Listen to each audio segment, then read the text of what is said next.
Good evening. It is 6 o'clock on January 26th. And I call this regularly scheduled meeting to order. Councilman Seconder, can you lead us in the invocation and the pledge, please? Please rise for those who are able. At this meeting, help us to make decisions which keep us faithful to our mission and reflect our values. Give us strength to hold to our purpose, wisdom to guide us, and a keen perception to lead us. And above all, keep us charitable as we deliberate. Please join me in the pledge. I pledge allegiance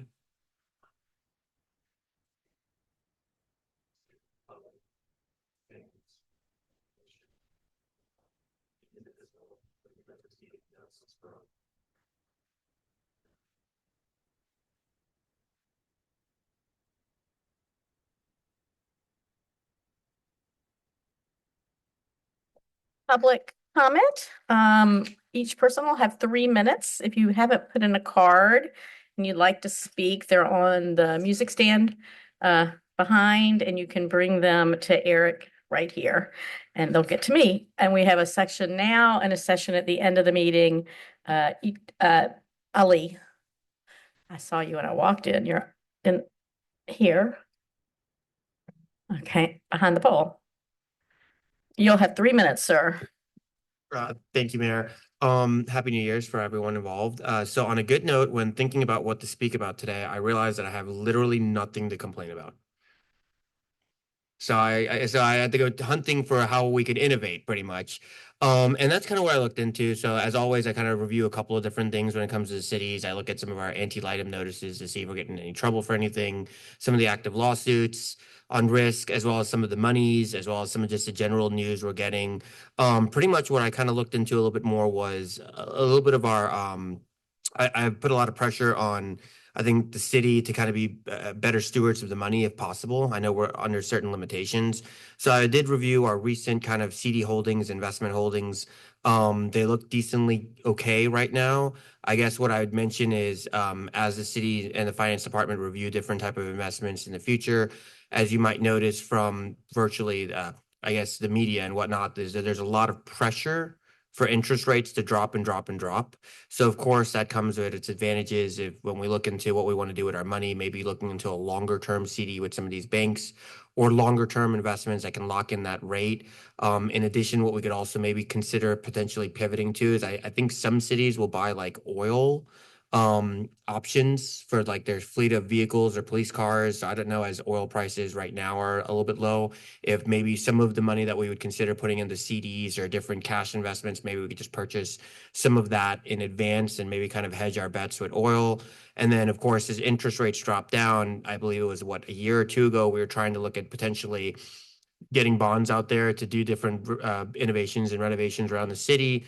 More than likely than not, maybe we should explore that option towards the tail end of the year. That is when there's a lot of speculation and estimations that these interest rates might settle out, because at some point in time they have to hit bottom. They can't go to 1%. They can't go to 2%. There's massive inflation issues there. But more than likely than not, what they're kind of looking at is probably one or two more rate cuts, and then they'll just have to sizzle down somewhere. I mean, nobody knows, right? When you turn on the TV, there's a lot of weird things going on. So, but more than likely than not, I guess my advice or recommendation or request, at least to the city, is that we review our investment options a little bit more closely when they come due, see if there's better options to lock in this money for a little longer to kind of grab that rate, as well as potentially look at pivoting to other type of investments or other items that we can use to kind of get the most squeeze out of our reserves. Thanks. Thank you. Jason, you'll just come up. You'll have 3 minutes, sir. And if you could just spell your last name for the clerk, please. Hunyar. Sorry about my handwriting. That's okay. All right. Good evening. I want to focus tonight on two closely related issues: who currently has access to Dunwoody surveillance data and why that matters for the decisions before you tonight. Based on Dunwoody's own flock network sharing configuration, the Dunwoody Police Department is currently sharing access to its camera system with almost 1,800 external agencies. The agencies include federal agencies, airports, and universities across the country. Some organizations are even labeled as delete and do not use. This is not hypothetical. These were the network sharing settings as of January 21st. Each shared network allows outside agencies to search Dunwoody camera data, including real-time video, license plates, locations, and movement patterns without residents knowing when, why, or by whom these searches occur. This often is called collaboration, but the reality is simple. Every additional agency increases risk. Here's why. Access is granted at the agency level, not the case level. Dunwoody does not control how many users another agency authorizes. Dunwoody cannot meaningfully supervise or discipline those users, and misuse nationwide has come from authorized insiders, not hackers. Misuse does not require a breach, it only requires access.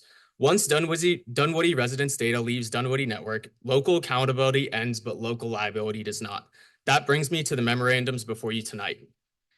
They note that this contract was reviewed by legal. I respectfully point out that the previous Flock contracts were also reviewed by legal and that those contracts still allowed Flock at their sole discretion to expand license plate readers into broader video and audio surveillance, retain and control surveillance data from Dunwoody residents, and build and implement systems capable of identifying and tracking people based on race and behavior. These risks are contractual, not theoretical. What has changed is that Flock has now moved the core terms of its contracts onto its own websites, where those terms are explicitly subject to change.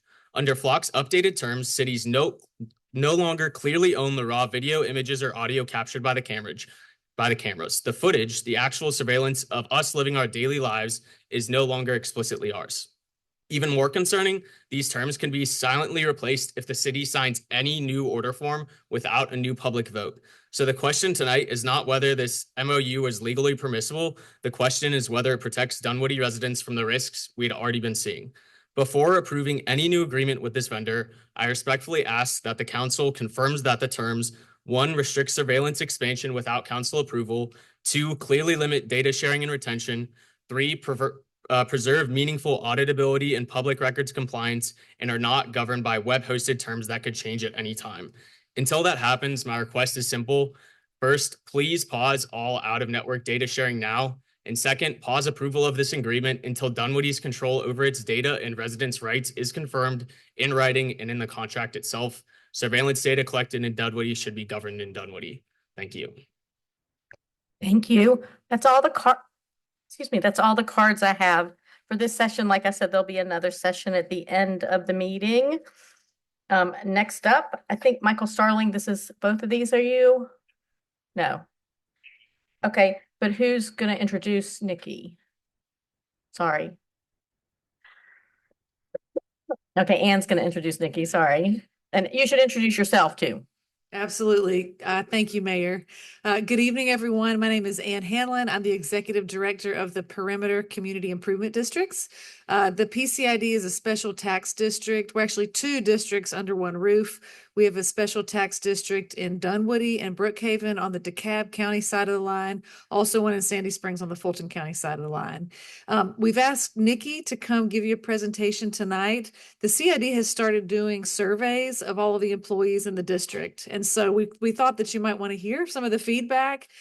This was especially valuable like after COVID, when we were all trying to understand employee patterns, like their commute patterns. Were people coming back into the office? Were they staying home? And what were all the big companies doing in the perimeter market? So I think that you'll enjoy her presentation. Nikki runs Perimeter Connects. Perimeter Connects is our Transportation Management Association. So within the CID, we have a program that's a TMA. We get funding from the Atlanta Regional Commission to do that work. Among other things, we sell discounted MARTA passes, and we help employers and employees understand how they can like get into the CID and use public transit. So I'm going to introduce Nikki. She can come up here and share our survey results. Thank you. Yeah. Hi, everyone. Thank you for having me. Nikki Washington. I'm the program manager for Perimeter Connects. So I'm going to pull up. I have too many slides. I originally had 50. I cut it down to 28. So you're welcome. There's a lot of data in here though, so I'm going to run through them relatively quickly so we have time for any questions that anybody might have. But just, if there's something else you want to see or something we don't have in this presentation, that doesn't mean we definitely don't have it. So if there's something particular you're interested in, we'd be happy to look into that and see if I can pull something else for you. So jumping in, just quick overview of kind of what we did. We do this every other year. So this is the 2025 survey. We ran this March and April of 2025. We did 22 outreach events for this. Those are focused at employers and properties. That's really who the PCID serves, right? Property owners and employers in our district here. We also did mall outreach this year. We went door to door to over 100 retailers in there. We did dedicated emails and 2 newsletter promos to our newsletter list. Important note here, we don't do social media outreach for this survey. We have done that in the past, and if anybody's dealt with that recently, we do have like an incentive for taking this survey, and the bots online, if you get this on social media, are unfortunately crazy. So we did our best to share it in a variety of ways. The city shared it out to the city employees here. So yeah, if we have other questions about that, let me know. Here's kind of an overview of who we ended up with. About 14,000 responses. We did end up with 202 residents. 150 of these, you can see that piece in the middle. I don't know, can everybody see this? Yeah. Okay, cool. Or employees and also residents. So they self-indicated if they consider themselves to live in the perimeter. You can see their age and household income here, just some general info about particularly the employers. You can see some Dunwoody heavy hitters here, IHG, State Farm, Insight Global, significant responses from them.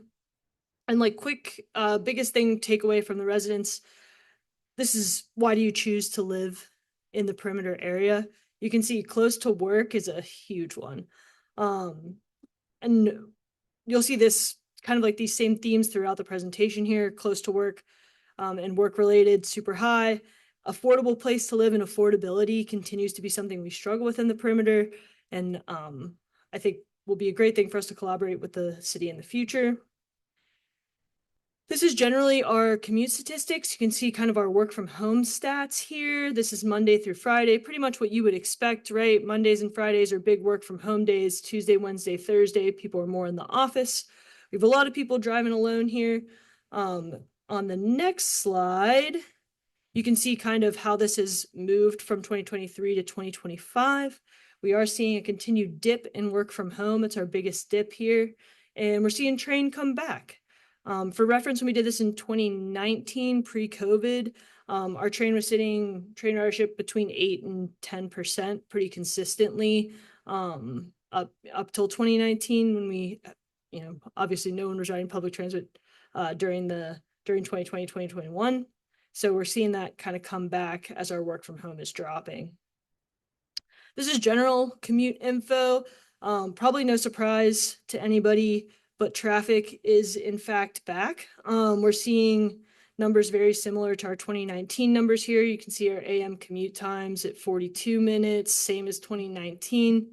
And then our evening PM commute times getting up to 53 minutes there. So what we really want to decrease here is anything over an hour and a half is, we think, too long.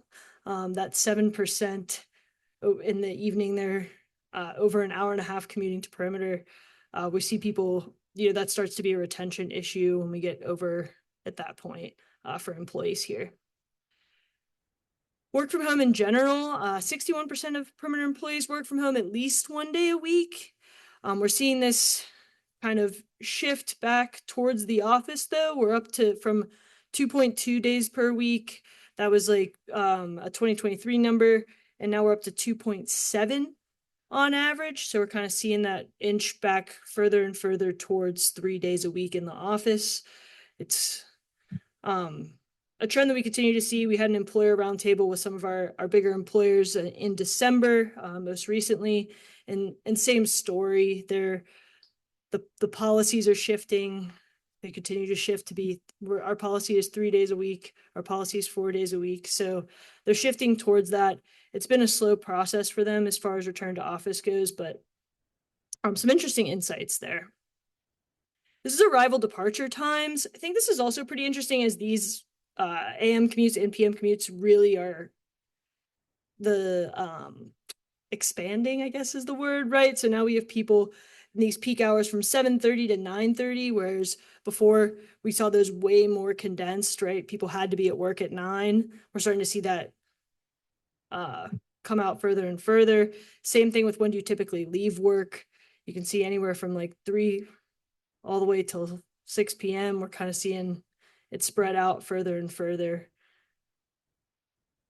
Home locations, we're all over the place. You can see there's a concentration, of course, in Sandy Springs and Dunwoody up here for people coming to Perimeter, and also a concentration in Atlanta there. But all of this blue here are commuters that took this survey. So really quite a bit of range. And you can see here, these are popular home locations with the longest commute times. That would be over an hour and a half. That's where these people are living for one reason or another.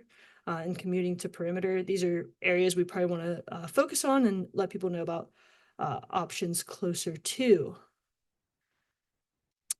This is a stat that we pulled out. 88% of respondents agree Perimeter is a nice place to work, but satisfaction declines with longer commute times. So you can kind of see this trend by percentage from less than 20 minutes all the way to over an hour and a half on how likely they are to respond the Perimeter is a nice place to work.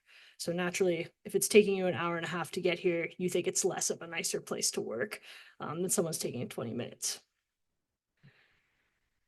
And same thing with turning point for retention. So over 10 miles, if you live further than 10 miles or further away, this is, have you ever considered leaving your current job? So people that are over 30 miles, you see this at the bottom, that dark purple is yes, frequently. And then that other blue there is yes, occasionally. So those are people that we are worried about, obviously, right? We want them to keep their jobs here in Perimeter. So anybody over those 10 miles, that yes, frequently and yes, occasionally starts to be the norm. Okay, so these are some general perceptions. So we asked perception questions as well. Get out of the commute for a minute. This is 88% of respondents agree Perimeter is a nice place to work. So that's great, right? So that's the second one there. These are in order. So at the top, you see Perimeter is a nice place to live. Perimeter is a nice place to work. Perimeter is safe. Perimeter has appetizing dining options. Those are all, we're doing really well. Towards the bottom here, you see Perimeter is an affordable place to live. Perimeter has enjoyable recreational options. Perimeter has enjoyable entertainment options, walkable, easy to get around, easy to get to, doing a little less there. This is notable changes on what we've increased on from 2023 to 2025, which pretty good, right? So towards the left, is it the left of this slide? The left of this slide is easy to get around, easy to get to. Those have went way up, which is great. We would attribute that to some of the transportation improvements that have been made and finished in the past couple years here. And you'll see again, towards the end, these are the ones that haven't improved as much. We do think like Perimeter is a nice place to work, 87 to 88%, like, you know, how much better are we going to get there?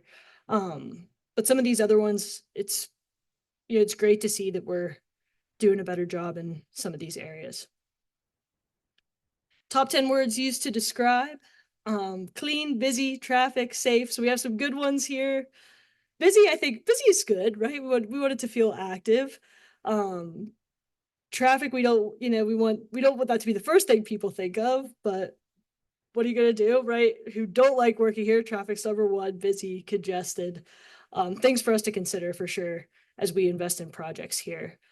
This is the comparison compared to Midtown. They do a very similar survey, so we're able to pull some stuff out. I just think it's interesting as two main business districts. You can see they have us beat in walkable, and we have them beat in safe and shopping options. Clean and attractive dining options, people pretty much agree. But an interesting comparison on kind of why people or businesses might choose different places to locate. This is a word cloud, just 3 words you'd use to describe Perimeter. You can see traffic's in there, but also clean, safe, nice, some nice words. Activities, this is how often do you do each of the following in the perimeter district. So most popular things are at the top. So go out to lunch, buy groceries, super popular. And then at the bottom, food delivery, buy clothing. We do wonder if food delivery, when people were answering this, if they were misled by this question, because we would expect that to be higher. If they think that this is like, if they were ordering, if like not for lunch, if they're thinking order food delivery for something else. What types of businesses would you like to see added to the perimeter district? So this is some stuff for us to consider as we're thinking about projects and thinking about companies coming in, restaurants and food, retail and shopping. You can see people are on this kick, right? They want healthy options, casual options, more ethnic variety, retail and shopping. Everybody wants a Trader Joe's. It's always on the list. And specialty stores, kind of this craft shops, bookshops sort of thing was a popular response. This is just fill-ins from people. So this is people literally typing stuff in and us kind of conglomerating them together. Entertainment and recreation was a big one too. Bowling was listed so often. We're not sure why. I think maybe people are just generally interested in some more entertainment options, and bowling is something that comes to mind for them to type in. Lifestyle, walkable districts like Avalon or Beltline, of course, people are always on those two, the pet-friendly areas and third places. So we had a lot of people put in kind of what we would see as spaces for hangouts or gathering spaces and co-working options. This is a building satisfaction, probably not as interesting, but just as a note for us as we think about development and kind of what's popular here. So Cox, the collective at Concourse, 1224, people are super pleased with those buildings. They like working there. And then you could kind of see they go down here. So just looking at what those buildings offer and why people might think that they're more interesting or better to work at. And then some key takeaways here. So improved district mobility since 2023. We're super excited about this. There's big jumps and easy to get to and easy to get around. That signals our access improvements are working and awareness campaigns around those are working. Commute durations are a lever for area success. So that's what I'm talking about when people are living more than 10 miles away or traveling more than an hour and a half to get here. That's a retention flag for us that we want to stay focused on. Retail and dining option requests. People continue to, look for dining options, entertainment options for the area. And then activity center comparisons offer a positioning advantage. So we think that we're doing pretty well in comparison to Midtown and other business districts in the area. So we want to stay focused on that and highlight some of those marketing that we already do. So safe, convenient alternative.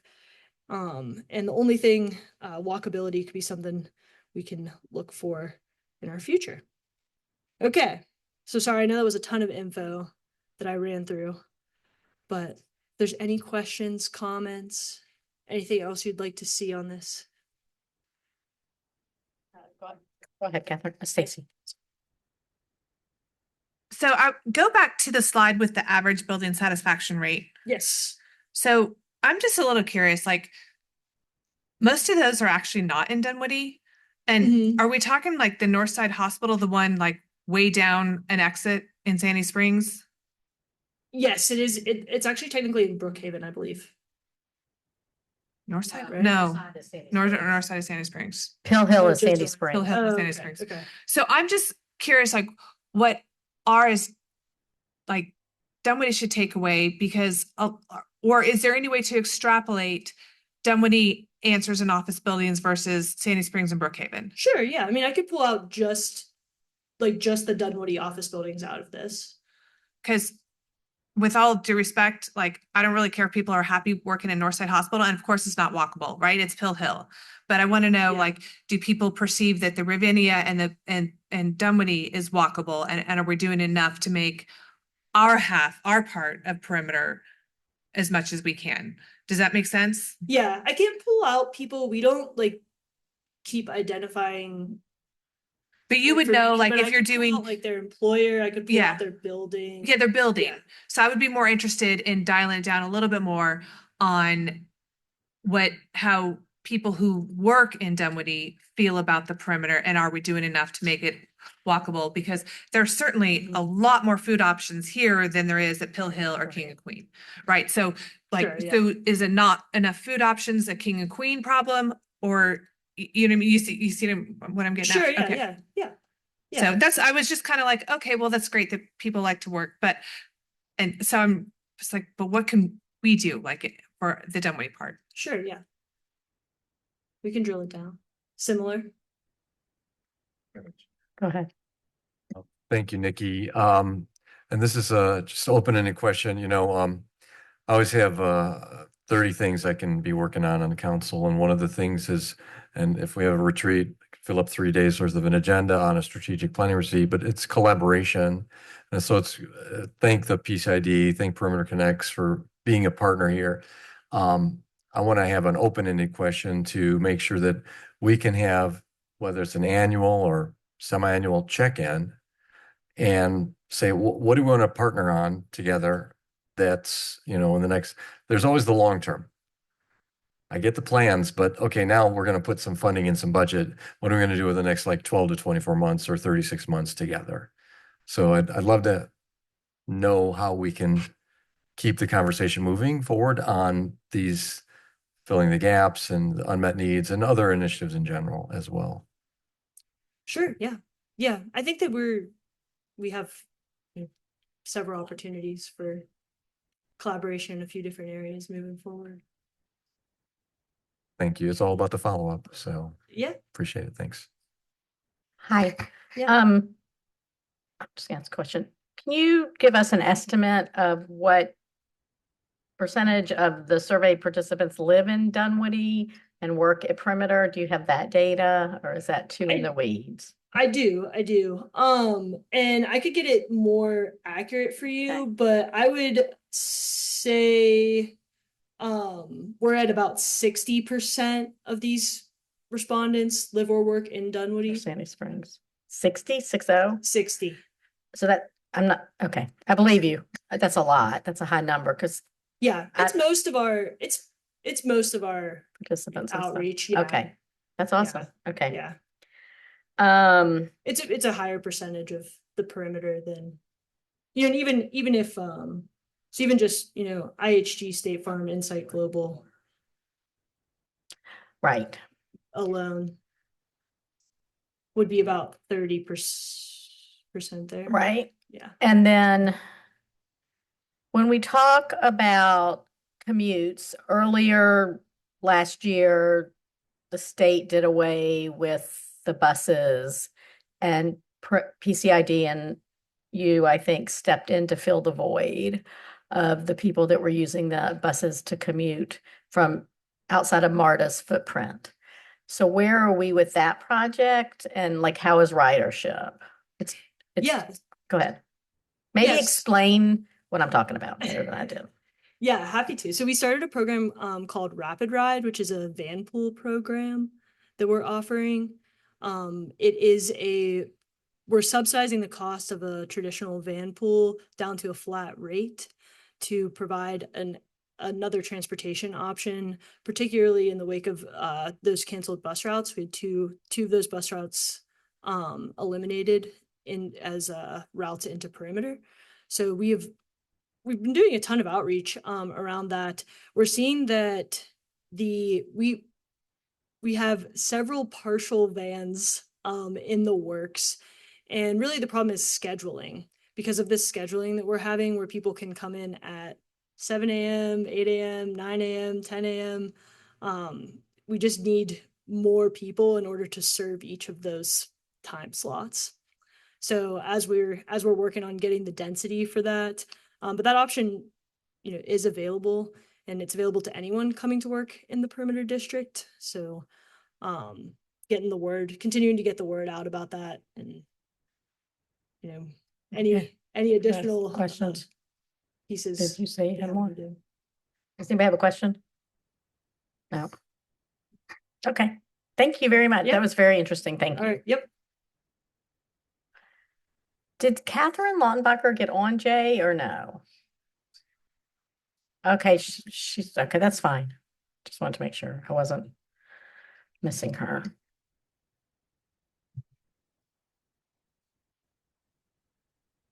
Ready? All right. Thank you, Mayor and Council.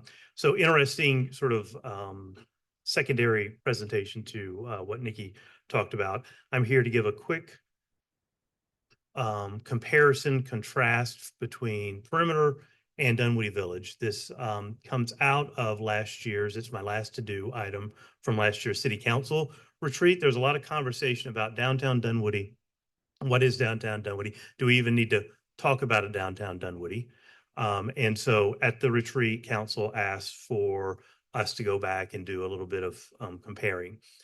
So since that time, the comp plan was completed, and the comp plan had a lot of conversation and a little bit of debate about downtown Dunwoody in it. So what I've done is taken some Placer AI data as well as the comp plan and tried to put together a story about these two very different but also very important places in Dunwoody.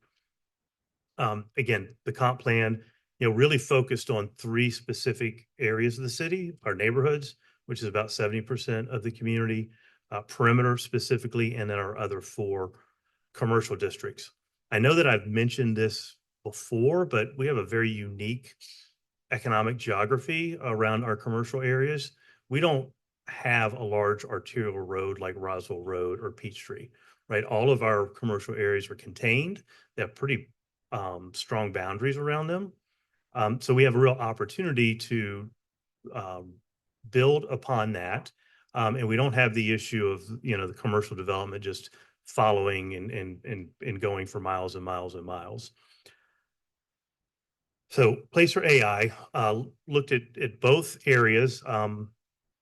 Obviously, Perimeter has a lot more visitors, and this is visitors who have spent at least 10 minutes in the area.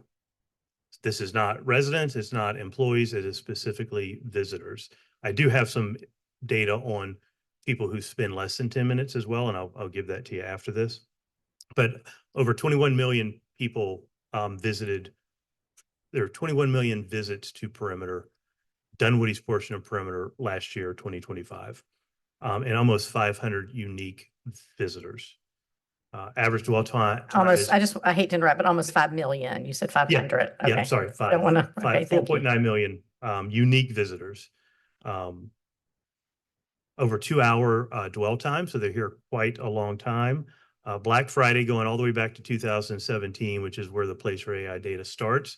Black Friday is always the busiest day of the year in Perimeter as well as Dunwoody.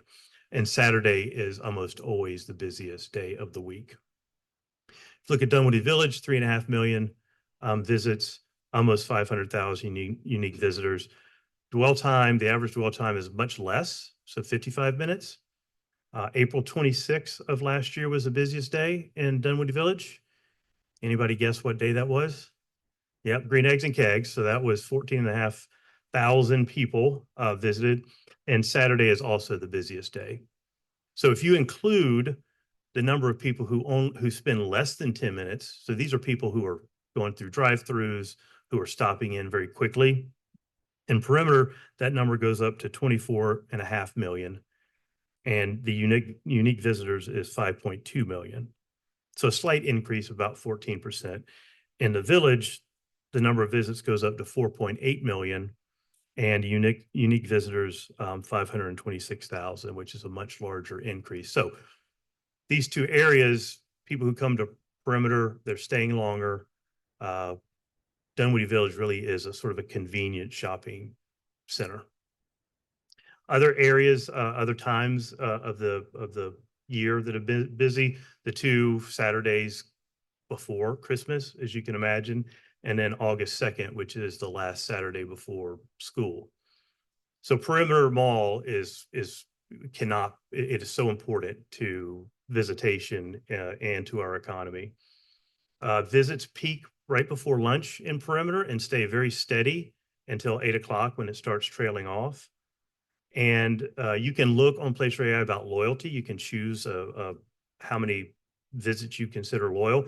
So visitors to Perimeter are not very loyal, certainly not compared to what they are in Dunwoody Village. Over 60% of people who visit Dunwoody Village go at least 30 times a year.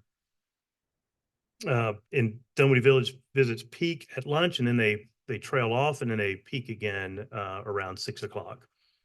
And a couple of other busy times in the village, November 26th, 2 days before Christmas, and then May 11th. And May 11th was Mother's Day.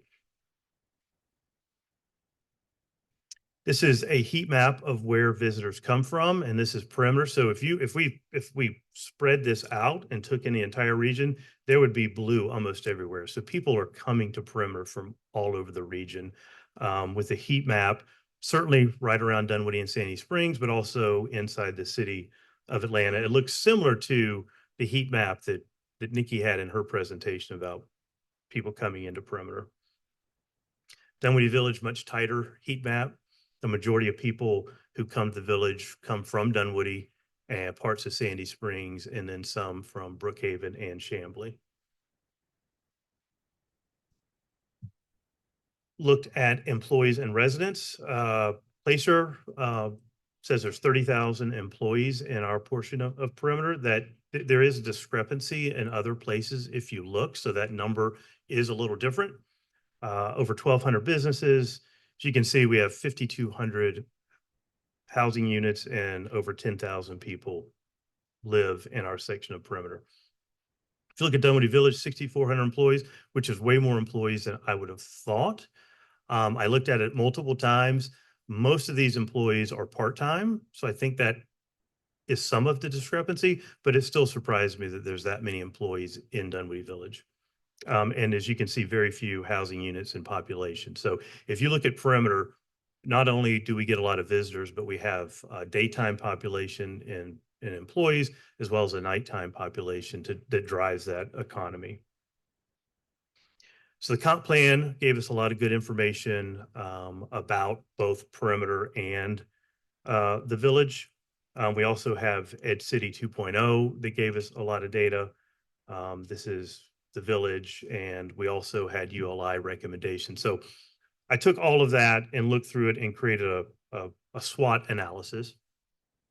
Obviously, highway access is important to Perimeter. The weaknesses, office headwinds, are sort of pulling our economy back quite a bit. Opportunities are that office to housing conversion. And office vacancies, even though we don't like to see vacancies, they certainly are an opportunity when we're recruiting companies.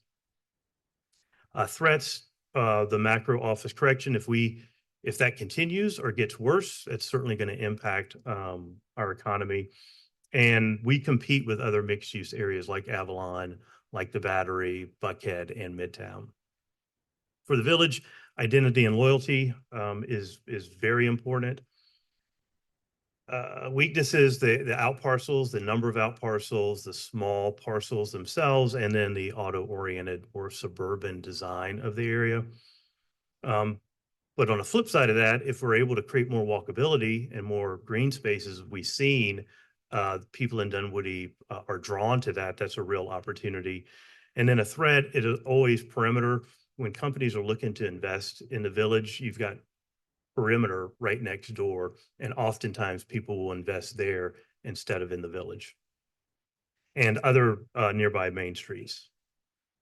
So to sort of look at the economic roles, obviously Perimeter is our economic engine. It produces the majority of our tax revenue, and you can look at it more like our central business district. So if you sort of not use the downtown nomenclature, but you look at that's our CBD. If you think of Manhattan, it's the Midtown Manhattan area of the city. And then Dunwoody Village, it's our community town center. It's where people socialize, it's local commerce, and it really is Dunwoody's Main Street. So both of these areas are very important, but important in different ways. And so when we talk about downtown, if we just change the terminology a little bit, I think it becomes clear that we've got a central business district, and then we've got our sort of main street in the village. So that's the end of my presentation. Be happy to answer questions. Thank you. Does anyone have questions? Does anybody have questions? Oh, Joe, okay. Just, yeah, you,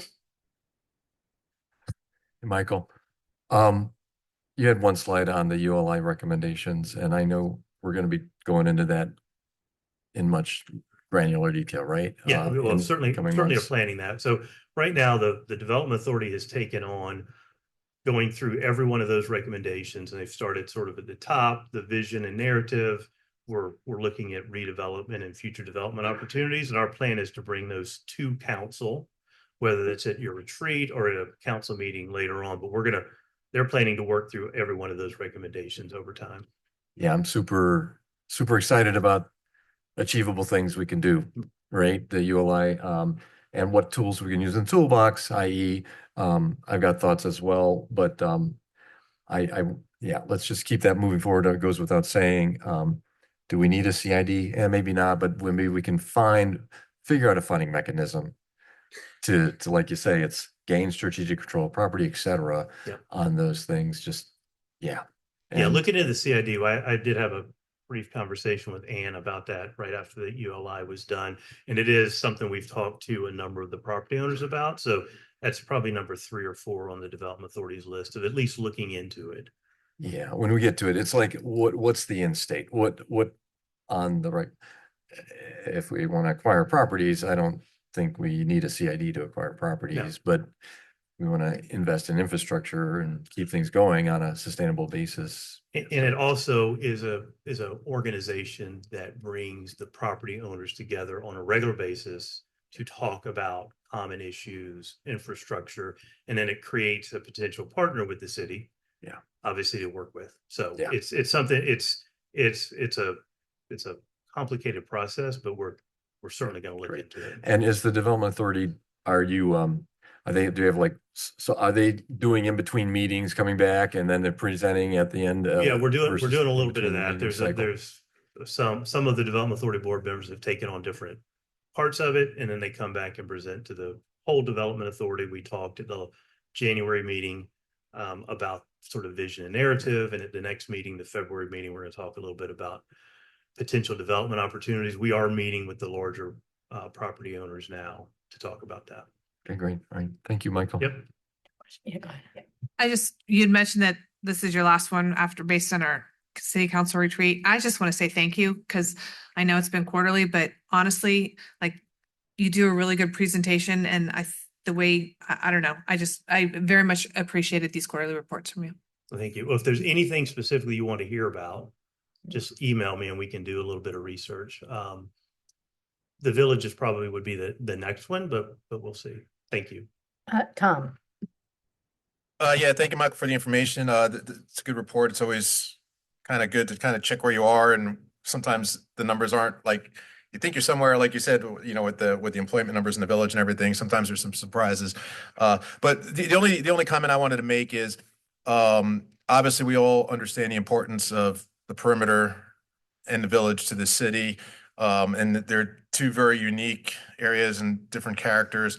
I'd like us, as we continue to move forward, is not forget about our other character areas. And I'm not suggesting we are, but I'd like us to really dial up our efforts to maybe invigorate those. I know we're doing a small area study for Georgetown right now. I think there'll be a lot of good information that comes out of that from the community. But I also don't want us to forget about Jet Ferry, Winters Chapel. I think there's a lot of untapped potential there. And again, we're not trying to create a new village or a new perimeter, obviously. But I think having different areas in different parts of town with their own character could go a long way for the city as well. So I know I'm working with one of the city councilmen in Peachtree Corners to kind of work on some stuff on the Winters Chapel corridor, and would love to get you and the economic development team involved in that as well. Absolutely. I think our work that we did with ULI in the village can help us sort of frame the way we look at some of our other areas. Georgetown obviously will have a whole plan to look at, but definitely we'll focus on Jet Ferry. It sounds like there's a real opportunity with the bowling that now just opened over Jet Ferry. Didn't know bowling was such Right. a big thing, but we'll have to market Mhm. big play to perimeter companies. Yep. Okay, go ahead. I have a really nitpicky question. So thank you for presentation. I'll echo everything everyone else has said.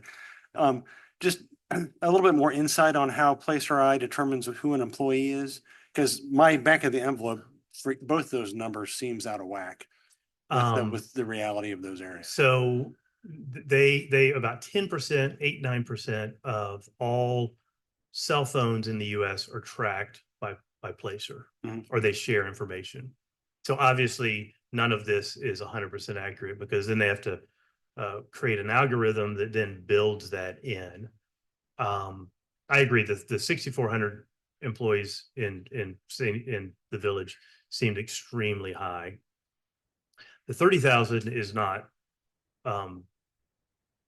that off. That to felt me. low to me, honestly. Yeah, well, I think historically we have thought that there were maybe more jobs in that part, and we do have about 26% vacancy in Yeah. our office. But then there are quirks to the data. There's Yeah. absolutely no That doubt. was going to be my suggestion is more just, let's take those numbers with a grain of salt. Yeah. Right. Yeah, I they- don't think there's 80 employees per business in the village, except for maybe at the Publix. Yeah. And that's one business. Yeah. And then the other number is 23 per business, and we've got, Insight Global and State Farm and some big employers. So just, what's that? So just Yeah. just in general to the world, when we're using an aggregator like Placer AI, we need to understand that there are limits An to what that asterisk data can show against us. the data, no and doubt. just to keep that in mind for everything we're pulling out of it, Yeah. right? It's one data set pulled from cell phone usage. So I think it's a great tool. I Yeah. really appreciate you putting this together. Like I said, those numbers just kind of felt a little hanky to me. Yeah, I agree. Certainly the village, I checked multiple times and it kept coming up. And we meet with them every 2 weeks. We have a call with them. And so we'll ask them if they can even do a little deep dive into it. It's not super critical to me. I'm just in general, whenever we're using data, if some of it's off, you just need to make sure we are aware of all that. Anyway, thank you so much. I Understood. really Yep. appreciate it. Nikki, I don't know if I thanked you for your presentation, but I actually thought of another question. Do you mind? Because it ties into what I want to talk to Michael about, which is, as you compared us to Midtown, because they do a similar survey, does Yes. Avalon, Cumberland, down Buckhead, do they do anything? There is one in Buckhead. Mhm. The questions don't match up quite as well, but there are a few. If you're interested, I can pull Yeah. it for you. And if you're even if interested in it's not word for word the same, seeing. but the concept is the same, I mean, you don't have to do apples to apple comparison. If you could just provide that data, Yeah. I can only speak for myself, but if it's not too much trouble, I'd really like to see that. Sure. Yeah, we can definitely. Unfortunately, there's not anything for Avalon or Cumberland right now. They don't survey, Okay, but we do have, but I can pull Buckhead. okay, thank you. All right, Michael, which leads me to when you talked about your weaknesses and opportunities for perimeter, starting with perimeter, focusing on perimeter because of the previous report. I think I'd like us to laser focus on us. I realize that in so many ways, we're not really like Midtown, but sometimes we're competing for potential tenants or big relocations. And so and if we can get whatever information we can get about Buckhead too, because one of the things that I took away from the previous presentation is that walkability is a big priority of mine in perimeter, remains challenging. And maybe one day we can laser down on what people really want, or maybe we already know from the study.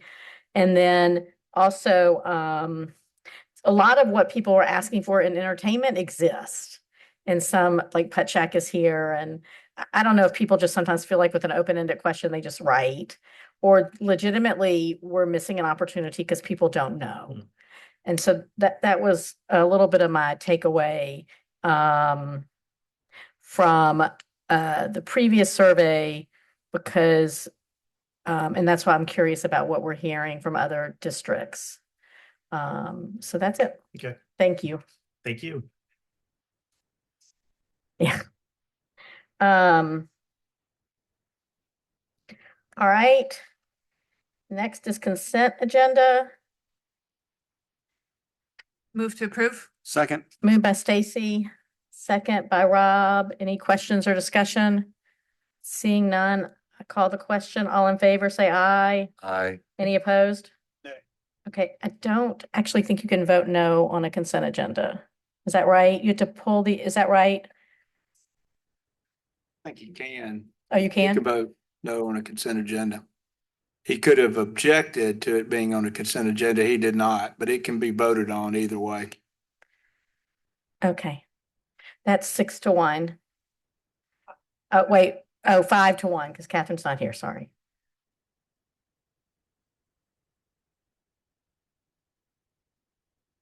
Thank you, PCID. All right. Next up, there's actually not a name on this one, but it's you, Michelle.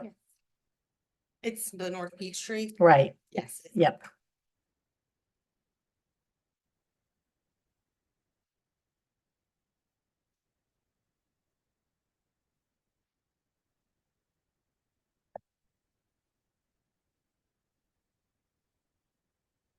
Good evening. So, based on the January 12th meeting and the feedback I received, I am here to present a final design contract for the North Peachtree Road sidewalk, for the Safe Routes to School sidewalk from Dunwoody Crossing at the Village Apartments to the Chestnut Elementary. So the city contracted with KCI in June of 25 for the concept design of this sidewalk along the corridor. And so now we're ready to do to advance the project to final design. The final design budget is $181,500, which would include KCI's design. Oops, I'm sorry. I did not advance the slides. There you go. So here's a map for you. So this is from Dunwoody Crossing at the Village Apartments, and it's about 0.4 miles up to Chestnut Elementary. So the final design budget is $181,500, which includes KCI's design fee. It's $165,000 with a 10% design contingency. The right-of-way and construction is estimated at $960,000, which we would need to budget in 2027 and 2028. If the project is extended to Kings Point Drive, which is the middle school, Peachtree Charter Middle School, the right-of-way and construction estimate would be an additional $546,000. So that would be a total of 1.5 million for right-of-way and construction. So we currently have 460,000 in the safety funding. So we can apply that to the design contract and a good portion of the right-of-way. And so then the remainder would need to be assessed funding in 27 for right-of-way and then 28 for construction. Okay, this is an action item. I have a question. So, We have or questions. Sorry.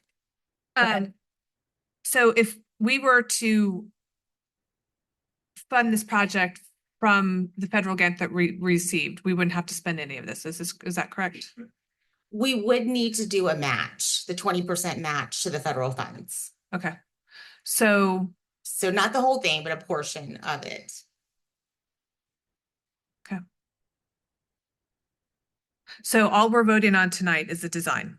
It's a design contract. And this design contract, if could that then be used with the federal grant No, it project? cannot. The process is completely different. So when you use federal money, you have to follow what you call the PDP process. And so we don't do that for local projects because it's very long and very costly. Okay, thank you. Tom. Yes, I'm just kind of following up on that question. So this design is just for whatever we decide the scale of it is. So we're not looking at the west side at all. It'd be just on the east side. Will the design consider or, take into consideration the fact that that is also in the future for the city so that we're not doing anything that precludes us from moving forward with what we've already got the federal Yes. money for? So that was why we did the concepts and we had them lay out the path, the shared use path on the west side and see where the sidewalk would need to be on the east side. And so the original concept, if I remember correctly, and I'm having trouble pulling up my things, my mouse isn't working, but anyway, so I'm going from memory here, but I believe on the east side, it went actually all the way up to like the crosswalk at Barclay, if I'm correct, just sort of river crossing there. Yeah, for the concept, we went from Cotillion to Barclay. Yeah. But for this project, we only looked at the Dunwoody Crossing to Chestnut to the middle school, and then we have, if we want to go from Chestnut up to the middle school. Are there any logistical considerations for doing a small portion versus doing one whole side of the street at the same time? Are we doing anything with stormwater or curbs or anything like that? Is it going to be disjointed if we do it in too far apart on one side of the street? We would be able to make transitions if we just went to the elementary school. There would be, I mean, we are moving curbs, but we would account for that and make a transition between the improvement to the existing. But we would want to come back at some point because we're looking at the bike lane that's out there and repurposing that area. So is it possible, because I know we're approving a design contract tonight, is it possible to have that design contract consider the whole east side up to what was in the original concept, the design contract go all the way up to the crosswalk at Barclay, and then once we determine where the money's coming from, because I don't, other than that $400 and something thousand, which half of it's going to the design, it isn't really funded yet. So that we could then have a deeper discussion on how far up we're going, because I'd like to go as far as we can, but I also appreciate that we have to find the money in order to do that. So I believe that we would be able to take that this final design budget, the 181, and we could design all the way up on the east side. I would prefer to do that. And then if we can only get to a certain point because of budgets for construction, that's fine. But then we've kind of got something that we can, I guess, transfer over when we do the other side, correct? Or would that still be a separate project? It would still have to be a separate project. So even if we use that money now, it would still have to go through the design process if we wanted to construct it with federal funds. Okay. So it would be better to know if we wanted to use the local funds now to design it. Otherwise, it's money that we could put to other areas. Okay. Okay, I think that's it for now. Joe. All right, thanks, Michelle. Going back to this design, you're saying on the east side, what's going to happen to the bike lane that is there now? I think we would be repurposing, so we would have to be shifting the curb and gutter in to take the bike lane. So that would be part of the sidewalk design. I didn't read that in the memo. I'm only hearing that verbally, or either in the last week's presentation. I didn't know that. So as part of the full design of the shared use path, because we would have a shared use path on the west side for the bikes to use. Yeah, I get that. But we haven't funded that and we haven't prioritized that. The west side? Are we gonna, I'm sorry, let me pause. That's part of the federal project. Are we still concurrent? Okay, let's back up then. So you're concurrently still gonna move forward on the west side seeking federal funds? Yes. Okay. Thank you. I need to hear it a couple times. Got it sunk in. Thank you. Okay. All right, I appreciate that. Thanks. Because I thought maybe it's going to be 15 years out or something, whatever. I think I asked Michael before, but I'm obviously, right now it's just a 1 foot wide landscape buffer. There's just a little, you have the 4 foot wide sidewalk, it's a 1 foot wide buffer. So what's the ideal that we're going to try to have for a buffer on that east side for the sidewalk? We have anywhere from 2 to 5 feet. 2 to 5, yeah. Buffer. That's nice. It's a nice adding the grass in between the curb and In addition to the curb. So yes, exactly. at least 2.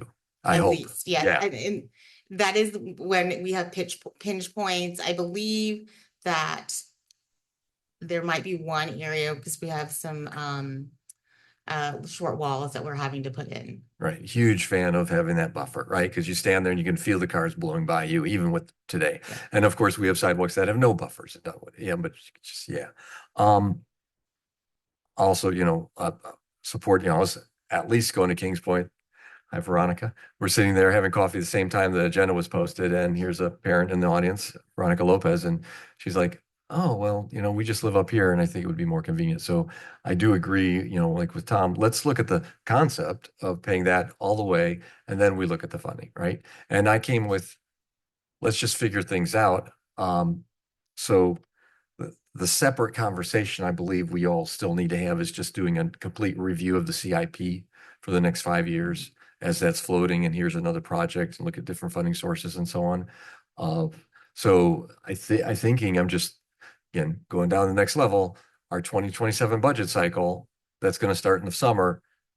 We pretty much need to have a funding source identified because we're going to be looking at cash flows in 2027 to start paying for the construction and right away. Yeah. So we have, what do we have? 5 months or so to figure out a funding source for this, right?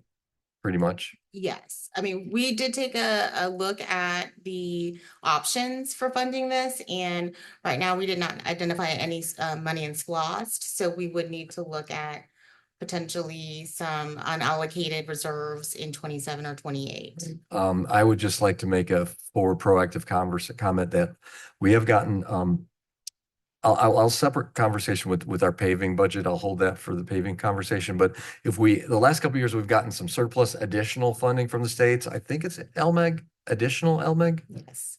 So that's unbudgeted, we get extra. So I would say, I'm just one of 7. If we got anything that's unbudgeted and all of a sudden we're getting some more money from the state that hasn't budgeted, I'd support setting that aside for this project, There's, yes, I understand. And sometimes there are restrictions as part of that funding that are more maintenance related. So that would need to be assessed. Of course, yeah, I believe LMAG you can do sidewalks, but anyway, I'm definitely wanting to, obviously we have to find the funding source, and I'd like to have a complete, good top to bottom to top review of the CIP.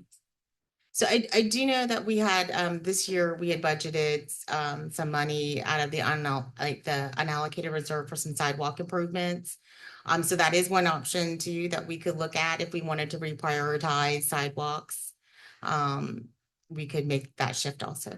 Yeah, I'll let the mayor chime in on that one. I thought we kind of committed to some projects already in that. So just thinking, I get brainstorming. All right, but the citizens really need this, and the parents are really looking forward to this. So I'm looking forward to this happening. Thank you, John.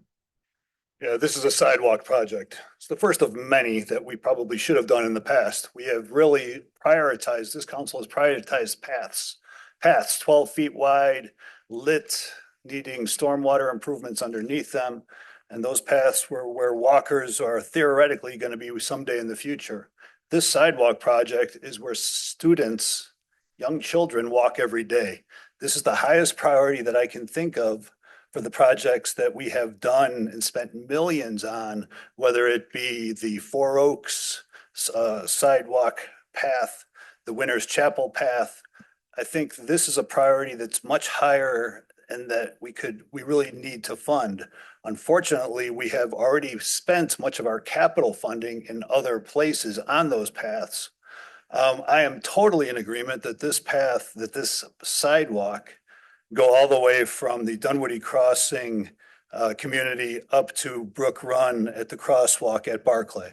it needs to happen. The sidewalk that is currently in place is literally 3 feet in places. It is so overgrown. And little children, 5-year-olds to, got to remember, it was my son that was almost hit by a car in front of Chestnut Elementary. And one of the reasons that I am passionate about putting the improvements in front of Chestnut. I'm glad that the lights got put in. I'm happy to talk to the police department and see, we've received a bunch of complaints regarding Peachford and what improvements can be made.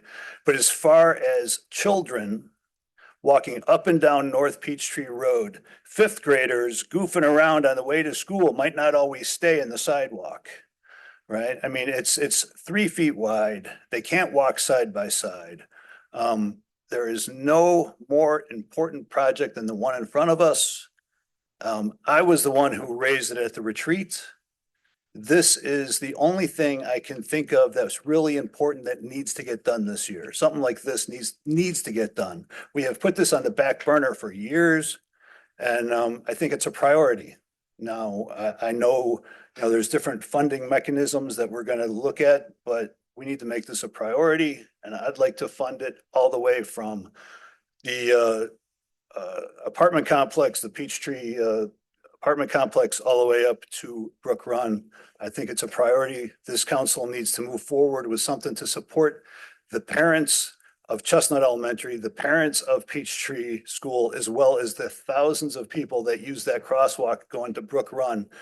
That sidewalk gets used every day today, and I think it's imperative that we move forward. Thank you. So I think the consensus, oh, sorry, Stacy, go ahead. I just have a couple more comments. First of all, with all due respect, Councilman Hennigan, this project was actually on the Parks bond that we had. That was one of the ones that we wanted to build out, whether you call it a sidewalk or a path. It was actually on the bond. So it was brought up before the council retreat last week. The city citizens voted it down.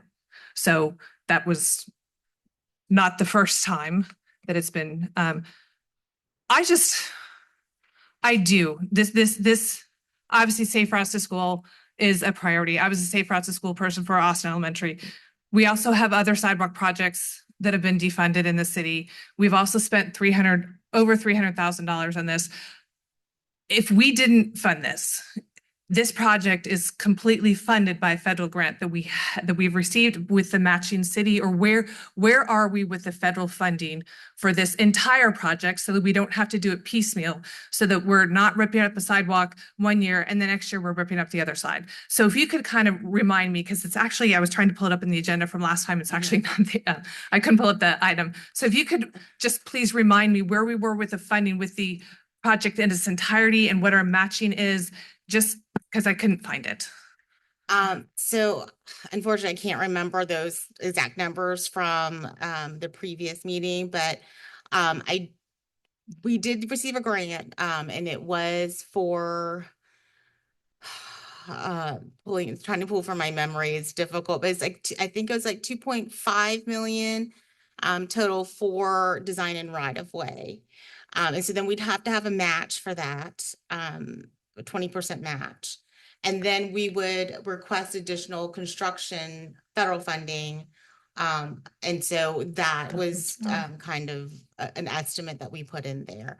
But we do have design money and right-of-way money to fund both the path and the sidewalk, yes. I have the packet from last month up if you'd like. So, Thank you. and I'm going to read it through here just so we can see. So, 2.55 million for preliminary engineering and right of way for the entire project with a $640,000 local match. And then we talked about two different options. One that would use 400,000 from the city's budget with an additional 1.6 million match to meet the required match. Let me see if I can find a summary here. Option one, the estimated cost was $8 million. 6.5 of that was the federal share. 1.6 was the city share. Option two was where we broke it out into two projects. The cost for that was 8.765, so about 750,000 more. Federal share was 4.9, so just under 5 million, about $1.5 million less federal funding. City share was 3.8 million, so more than double city cost with that. The benefit of that option was that we would be able to get construction, at least for the sidewalk, done by 2028 instead of 2032. So we're paying a premium to fix a safety issue about 4 years earlier, just by my quick read of our packet from last time. Is that what you wanted to know? Is that it? Okay. Here's the thing, and I said it 2 weeks ago, and I'm not changing my mind. And with all due respect to everyone, I have brought this up repeatedly for many years at this point. And to Councilwoman Harris's point, it was in the bond. The bond failed. We paused. We have to fix this segment. Whether we fix it today to cover, I think the design ought to be down to Barclay, the crosswalk. I think it should be down to there. I think there's some consensus about that, and whoever makes the motion will need to amend it, I think. Or do you need to pull it and come back? No, for the design fee, no, I will not. No, this is action.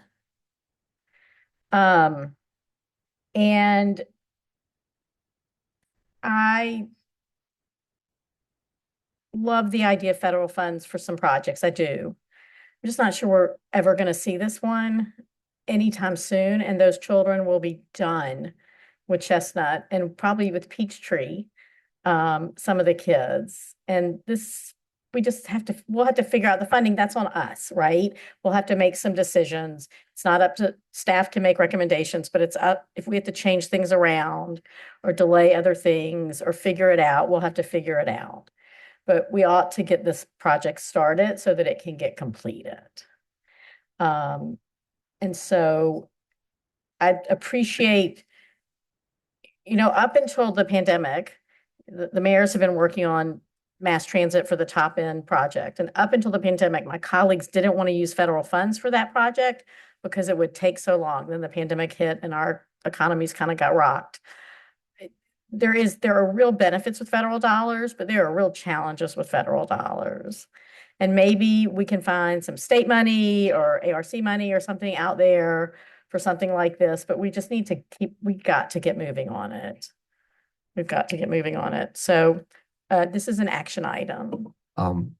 Do I, Ken, a point of, or just Robert, if I want to amend, do we first make a motion for the action and then an amendment? Or can I make one motion with amendment? A dollar amount though, It's just a design contract for Is it final going to design. cost more to? No, it would. Okay, so we that's don't. the contingency part. Right, okay, so we don't need to amend it because we're just approving, and you heard what we said about where we'd like it to end. Would that be a part of the vote that? I mean, it can be. Yeah. That's what we're trying to Just for figure. clarification, I'd appreciate benefit of the doubt of amending the staff memo where it says the design is ending at Peachtree, at Chestnut, to say that it will end at the full length across from Brook Run at the crossing Crosswalk. north of Barclay. All right, so is that your motion? Yes. All right, so we have a motion on the floor. Second by John. Any further discussion? One quick clarification. This is for the design.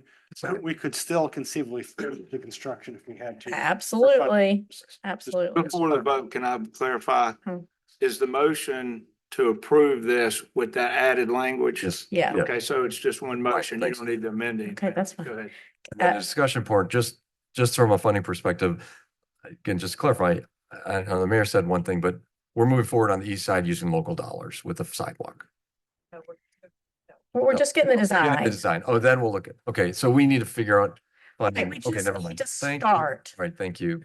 Go My ahead. question is, what's the deliverable with a design contract? Will it have a construction estimate Yes. with also the right-of-way estimate? Like, it'll come back with everything. Well, it would come back with everything, and we would have to come we would have, we purchased right of way also before we came with a construction agreement. Right. So the design is gonna say, here's like everything. Here's our potential cost. Here's the right of way. Here's what we think it is. Everything Yes, for we this will. project. Okay. And will it be phased? Can you ask them to phase it for you, that if we do What the phases? financial part? Yes, I mean, oh, yes, we can, like, for construction, Yeah, you for, mean? Yes. like for we the can let- estimates, I'm sorry, for the Oh, yeah. estimates. So we don't need, I mean, we can have one price, but also break it down in logical manners. Yes. Okay, sorry. All right, there's a motion on the floor. Mayor, I'm sorry. Yes. Could I have a council member seconder restate the motion? Move to approve the staff's recommendation, in addition to ensure that the concept design goes all the way north, extending to north of Barclay to the crossing north of Barclay Drive. There's a pedestrian crossing in the street. Thank you. Thank you. I think it's Chestnut, yes. That's already in Chestnut there. to Dunwoody Barclay. Crossing, right. Yeah, they're crossing. doing that. To Right. Barclay. Yeah. It starts at them. Yes, it's been seconded. We have a motion and a second. All in favor? Aye. Any opposed? That's unanimous? I guess. Heard everybody, but that's fine. Okay. All right, Michael Smith. Paving.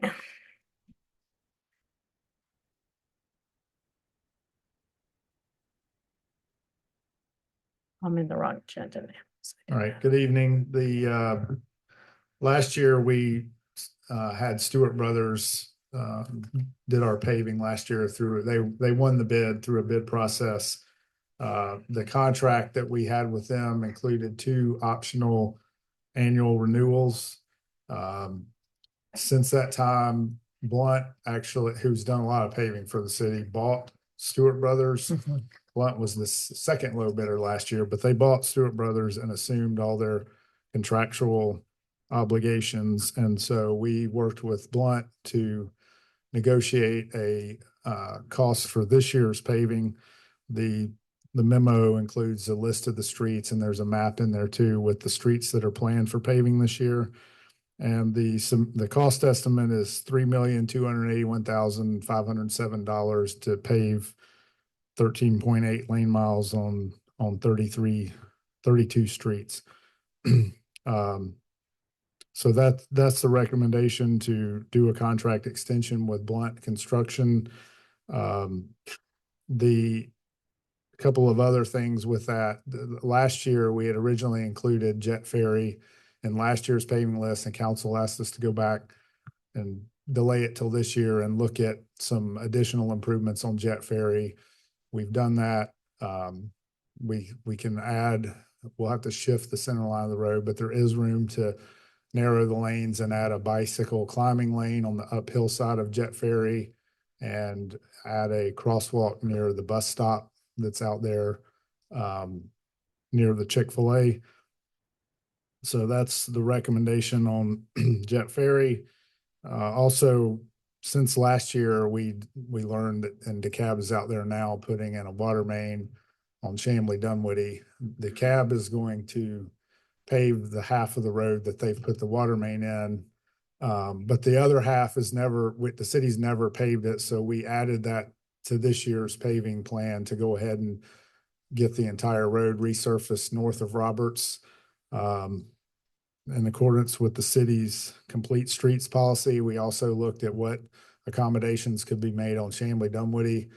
A lot of that section of the road is not wide enough for bike lanes on both sides, particularly considering, the latest guidance on bike lanes is above a certain speed and traffic level that they really should be buffered or separated. So there's not enough room to do that, but if the council would like to, we could also add climbing lanes. There's one hill on that section of Chamblee Dunwoody, so we could add climbing lanes in each direction that would be buffered. It would require shifting the center line, so it would require a little bit additional paving quantities that would increase the cost a little bit, but it would all just be through the unit prices in the contract. Okay, this is just a discussion item question, Stacy. I'm sorry. So this is a huge water main project and they're only gonna pave. I'm sorry. It would be half of the- it would one be side of the road. gratuity of the I mean, in a lot of places, I think the county would, if it was their road, a lot of times I think they would just patch the water main. Just say So- thank you. and- Okay, thank you. So- Thank you. so Okay, we've said- thank you for paving half the road. Right, John. Okay, I'm The done. full lane. But John, go ahead. Hopefully, is there any possibility that DeKalb County could let us pave the entire road all at once and reimburse us for their half of the road? I mean, it's one project. I would rather us do it. I would trust our quality control measures. Does it open us up to liability if it's not compacted? Is there other issues that come into play? But I would rather that we do the work if we trust that the line was compacted and it's not going to cause other liability issues to us. Yeah, David's been working with the county a lot on their projects. I'm gonna let him answer that. Yeah, I think there's a company that's doing this that we work pretty well with. I do not know who their paving contractor is going to be, but we have a pretty good working relationship with them.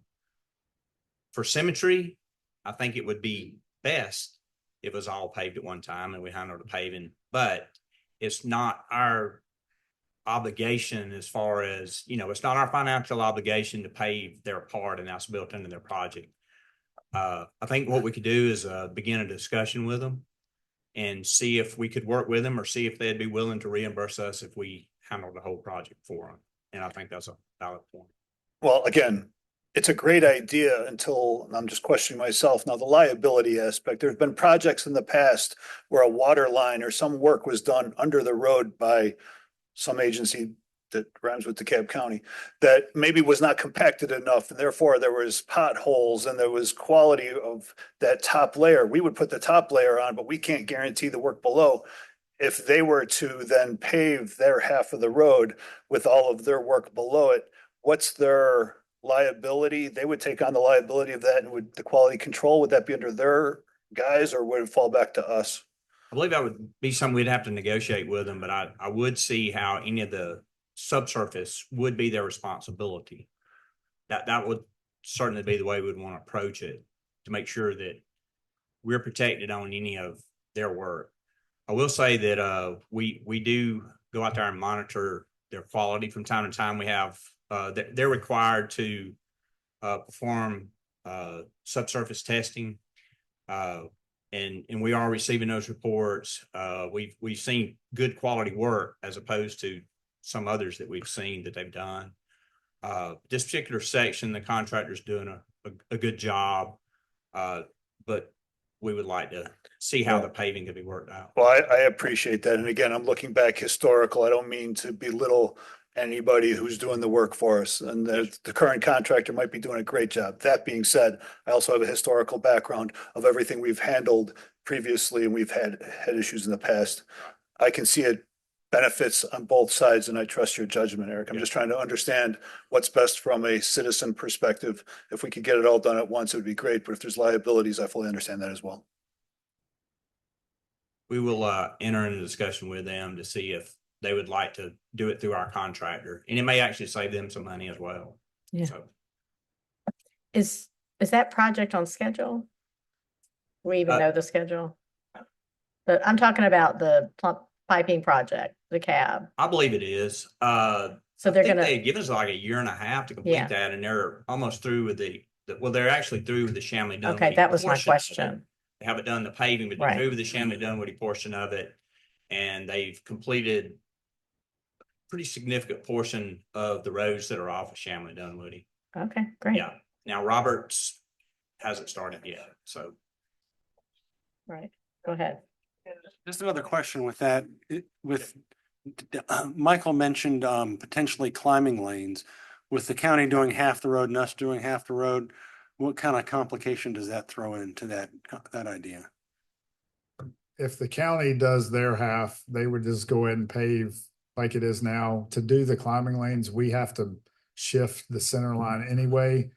And we couldn't really task them with that. So that that's gonna fall on us regardless to do the extra work that would be needed to shift. So we would probably end up redoing, a few feet of what they've done, kind of putting it together. So could you just narrow the driving lane through striping to they wouldn't be true bike lanes, but to create a wider shoulder as a middle ground? We could just say, well, what I would say is, so in places, there's only 27 feet of asphalt.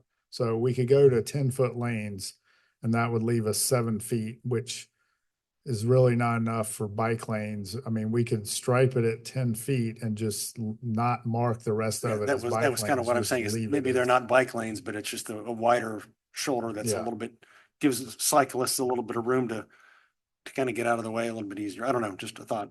Yeah, John. I also, regarding the bike lanes, tell me about the separated versus non-separated, and tell me, what is a separated bike lane? What's going to be sticking up? How is it separated? Explain it to me if. What we would propose on both of these streets would be what I call buffered bike lane. So it would be separated from traffic by striping. Okay. There's a section of Peeler that's like that. So there's no bollards, there's no grass, there's no median, there's no. A separated bike lane is, I would consider something has a physical barrier between the road and the bike lane. This would be buffered. So there would be just a space that's striped out. I'm just trying to think if trucks were to go down the road so they're rolling over paint, they're not rolling over bollards of some sort. Right.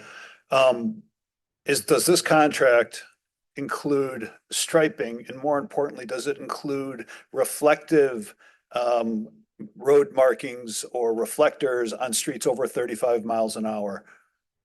Yeah, yes, anytime we repave a road that has striping, it includes redoing the striping. And then on roads like Chamblee, Dunwoody, it would include putting the raised pavement the reflectors.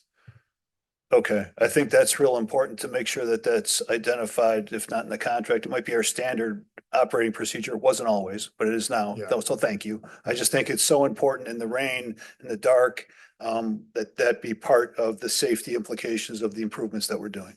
Yeah, in the grand scheme of things, they're pretty cheap. Thank you. Joe. Thanks, Michael. Appreciate the section on Jet Ferry, that uphill one. That'll also just add it as a traffic calming. That's pretty much people driving very fast through there, and that makes sense. The Chamblee Dunwoody portion, I didn't put two and two together, not knowing the segment that we're paving versus DeKalb.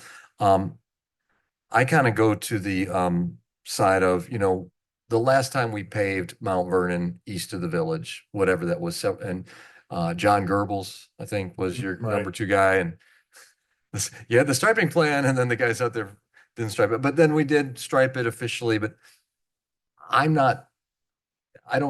would rather look at the analogy of what you did in Ashford Dunwoody. It's just the white line, and it's not marked as a MUTCD facility. There's no signage, but it's just that line over there, and then there's a space. So I'm going to leave it to, I would like just to have allow the discretion for you all to say, okay, here's the center line. If you stripe outside lines at 10.5 feet, and then it is what it is. Then it's just kind of equal the whole way, and whatever, it's kind of a balance. And I called it, I don't want to say cheap and cheerful, but then you're just not dealing with having to modify the crown of the road or anything. And that'll get us to a little bit. Yeah. And that's, because again, we have all these other competing priorities. Yeah, so that's the easiest and cheapest thing to do. So for me, I'd be just center line and then outside stripe, leave it. So yeah, of course. And then okay, that's the Chamblee Dunwoody one. I just want to ask you a couple other ones. Mount Vernon Way is on the paving plan, and that's a speed route as well. That's residential. It's signposted at 25 miles an hour. I was trying to get pavement widths, and I did not feel like going out with my old thing this weekend and tape rule and measuring curb to curb, and I have done it in the past. Are we looking at, that, is that pavement width as wide as North Peachtree and Kingsley even? Because it's a dragway, right? It's flat. We have that one stop in the middle. I know it's a minor thing, but I know we don't legally have to put in a yellow center line. You don't have to paint a yellow center line. Vermac didn't have one years ago, and then we did it. And people have to pay attention. And if we bring in just restripe, I know we're not moving curb and gutter, but I think that's pretty wide in there. Just think about Mount Vernon Way. What can we do with this paving project for traffic calming? Yeah, I mean, I didn't look at widths on Mount Vernon specifically. It doesn't have striping now. So that Okay. would be new. And there's, I guess there's two ways to look at that really. You put the striping in and narrow the feel of the road. Maybe that slows some people down, but then there's also a thought that adding striping makes it feel like less of a residential street and more of a throughway. But I So mean, is there a center line on there? there might be a center line right at Mount Vernon at the signal. Okay. But Yeah. once you get away from Mount Vernon, it's like a residential street. All right. Well, I guess we just have this on the list of priorities of residential streets that we're trying to calm traffic a little bit Yeah, more. I mean, we did add a raised crosswalk up at the north end a few years ago when we finished the sidewalk up Yeah. there before you go down the hill to try to slow people down. So A little bit, yeah. Okay. And just I've two more things. I looked at the paving plan that's posted online on the website. It's for 24, it says 2024 to 2028. That's what's posted. And that whole analysis was done in 2023, right?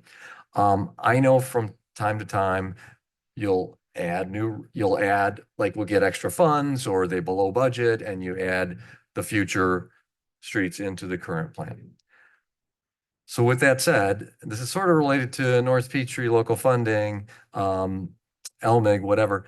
Do we know how accurate let's leapfrog to 2027 and 2028, those last 2 years in this paving plan that's been advertised to the citizens? Do we know if we're going to get them done even sooner potentially, as is without needing additional LMIG? Where are we on the further down? Because there's a color code on that map and I don't, the colors are hard to read. So it's hard for me to extract an update yeah, of what's left for those 27 and 28 years. right. Yeah, we have it tentatively mapped out and I'd say that we're going to be right at that 20-year mark. What happens as we get closer is there's more and more streets that are going to come onto the list that have been paved before, but they're big roads that they won't last 20 years. Mount Vernon west of Ashford Dunwoody is a good example where we paved it almost 14 years ago now, and it's still in pretty decent shape, but in another few years, you're probably going to start noticing that it's deteriorating. So as those kind of streets come back on the list, there'll be less new streets we're doing, if that makes sense. So what we're projecting is that we're going to hit right around that 20-year mark with the current funding we have. And the way it's budgeted is we're relying on LMIG to supplement what we budget locally to get us into that range of what is recommended to keep the paving where it is. What was that second funding that we've gotten the last couple of years? Yeah, when the state has run a surplus and they've divvied that money up, part of what they've done is we call it supplemental LMIG funds. That when we've gotten that, a couple of years ago, we used it for paving. Last year, we used a lot of it. We used some for paving, but we used some for sign replacement and striping. So we don't, I mean, we feel pretty good unless the economy tanks. That LMIG, the base LMIG is going to stay pretty consistent. Yeah. But the supplemental LMIG is really just up to whether the state has a surplus and whether that's what they want to allocate it to. So we don't really count on that. It's kind of extra money. And usually we hear about that in March, April timeframe, I think. So. And last one, just on paving in general, Winter's Chapel. The map again, that's crosses over to Gwinnett, over in front from Peeler to PIB. That segment, that's been paved in the last 10 years. I know that. But when we do that, the center line, is over, right? So that segment, I might be putting you on the spot here, but is that Gwinnett helping? What do we do when we look at Winter's Chapel in that segment, Peeler and PIB? Well, Winter's Chapel, there's a segment where it goes out of the city completely, and we don't pave that.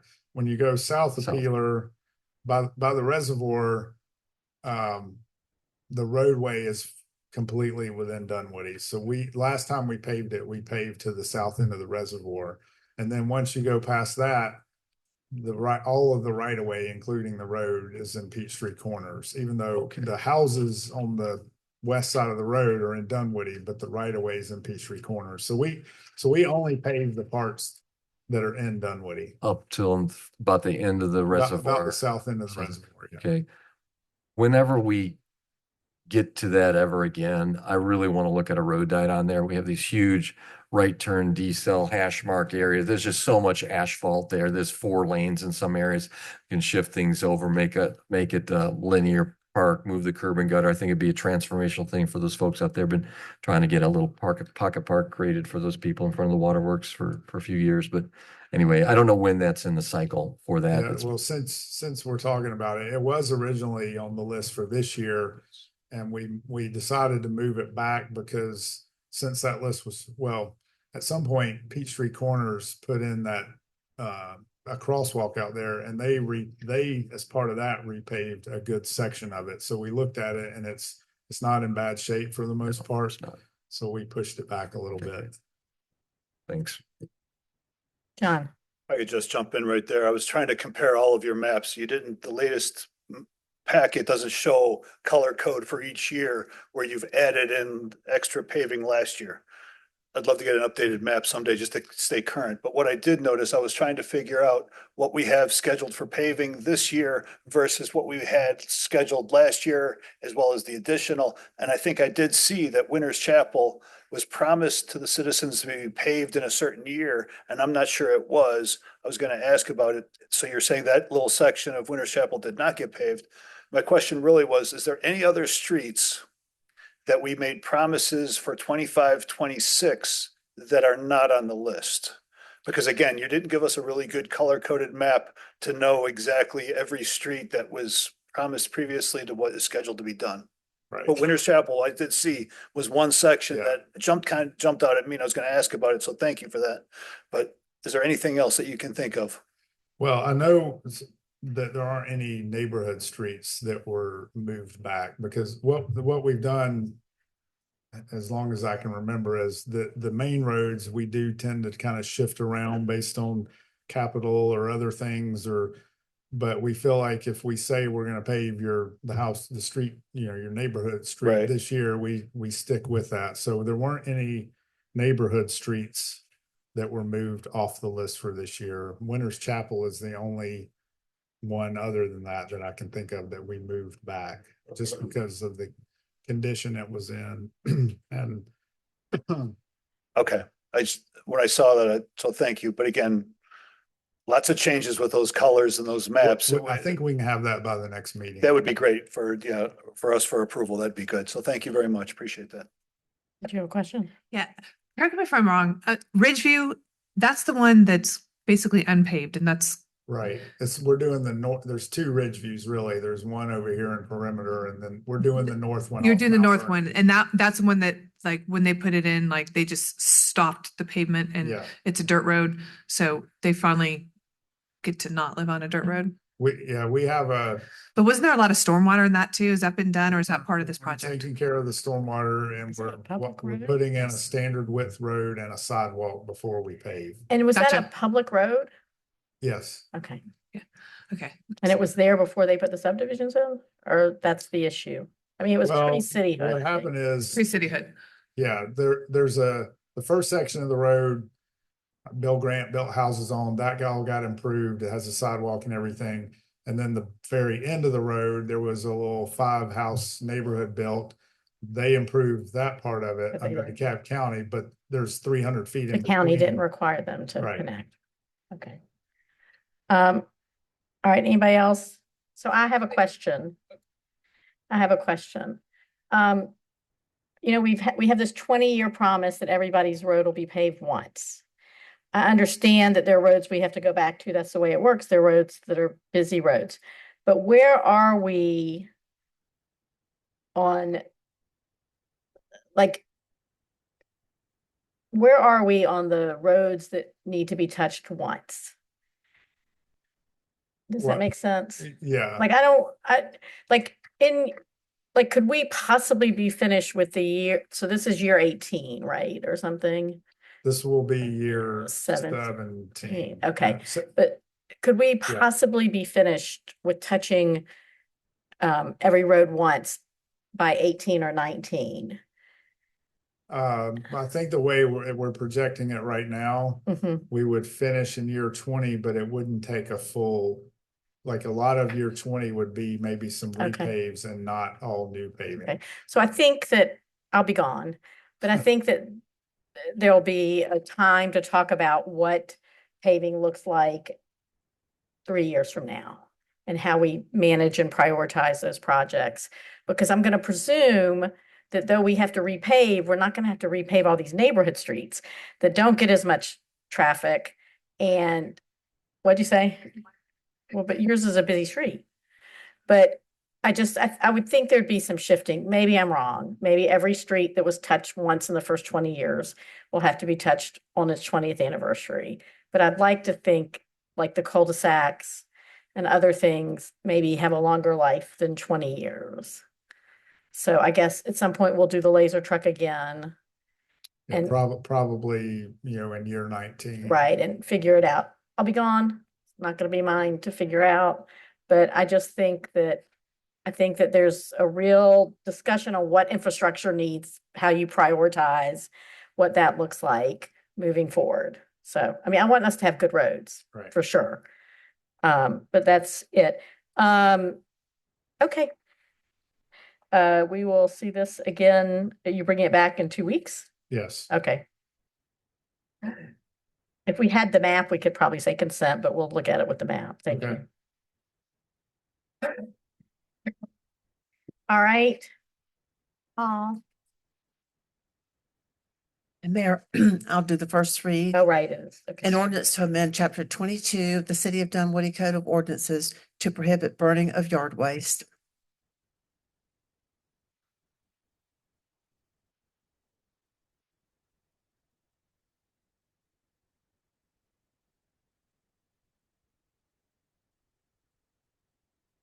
Somebody can make it warmer. Good evening, Mayor. Good evening, Council. This text amendment was requested by Councilmember Hennigan based on citizen complaints. And I will present to you all today a first draft for your consideration tonight. I want to go into a little bit of background on the current situation as it comes to outdoor burning of yard waste, and then present what we're proposing tonight and what some of our neighbors are doing on this topic.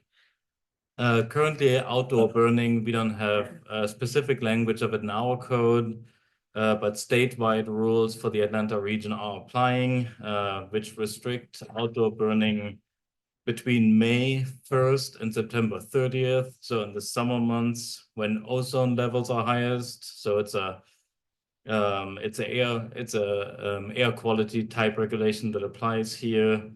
Burning is allowed in anything that is not those summer months. So between October 1st and April 30th of every year. Outdoor burning leads to, we receive a few complaints every year because it can produce, if leaves are burned or like if organic material is burned, it can produce a lot of smoke. And we get complaints about the smoke. And then from a both environmental and health type aspect, there is the particulate matter that goes with this as well. There is in DeKalb County a good alternative to this, which is DeKalb County Sanitation does yard waste pickup on normal days, so residents can pack up their yard waste in these paper bags and leave it out at the curb for pickup. The ordinance that we have as part of the package prohibits in a first section, section A, it prohibits burning unless specifically exempted, which is under B. And there it allows typical residential uses. So it allows, and you can see it in the ordinance under 1, it allows outdoor burning for preparation of food. Number 2, it's general type of construction equipment that has open flames is exempted here too. Blow torches, welding torches, portable heaters, and so forth. Under 3, it is what you consider typically as a fire pit, as long as specified items are burned. There are requirements for distancing of those fire pits, which is 25 feet from all structures, 10 feet from all property lines. And there's a maximum size with this, which is 5 feet in diameter. So this is trying to regulate what is a fire pit and what is not a fire pit to make it easier from an enforcement standpoint. And then under number 4 down here, it's almost like a catch-all that's if there's a different type of fire for recreational or ceremonial occasions, this could be on special holidays or for religious purposes, those can be allowed if DeKalb County Fire Department is notified and has approved this. So other fires are allowed with this caveat that it needs to go through approval process with the county. This is in line with neighboring communities, and we've looked at Sandy Springs, Brookhaven, Alpharetta, Decatur, and Roswell, which all prohibit outdoor burning of yard waste. The ordinances are a little bit different. Sandy Springs, Brookhaven, Alpharetta allow outdoor burning for specified purposes, which is somewhat similar to what we're proposing. And outdoor burning of yard waste is just not one of the specified uses, while Decatur and Roswell specifically prohibit the burning of yard waste. So there's a few different ways to go about it amongst our neighboring communities. Overall, we're recommending adoption. This is a discussion item tonight. And if you all desire, we'll bring it back on February 9th for adoption. Okay, John. Thank you, Council. Thank you, Paul. Thank you, Council, for reviewing this with me. Again, I was very surprised when a large leaf fire was happening in a residential yard with a large amount of smoke going over a person's house, and our police department said, "Sorry, fully legal, can't do nothing about it."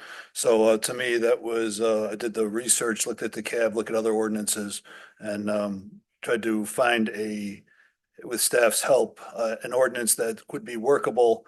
That here's the tricky part. I still want to roast marshmallows, right? I still want to have campfires with our families in the driveway where possible. So it's not outlawing all fires. There's a couple, the public has weighed in on some of this. Some people have gotten back to me.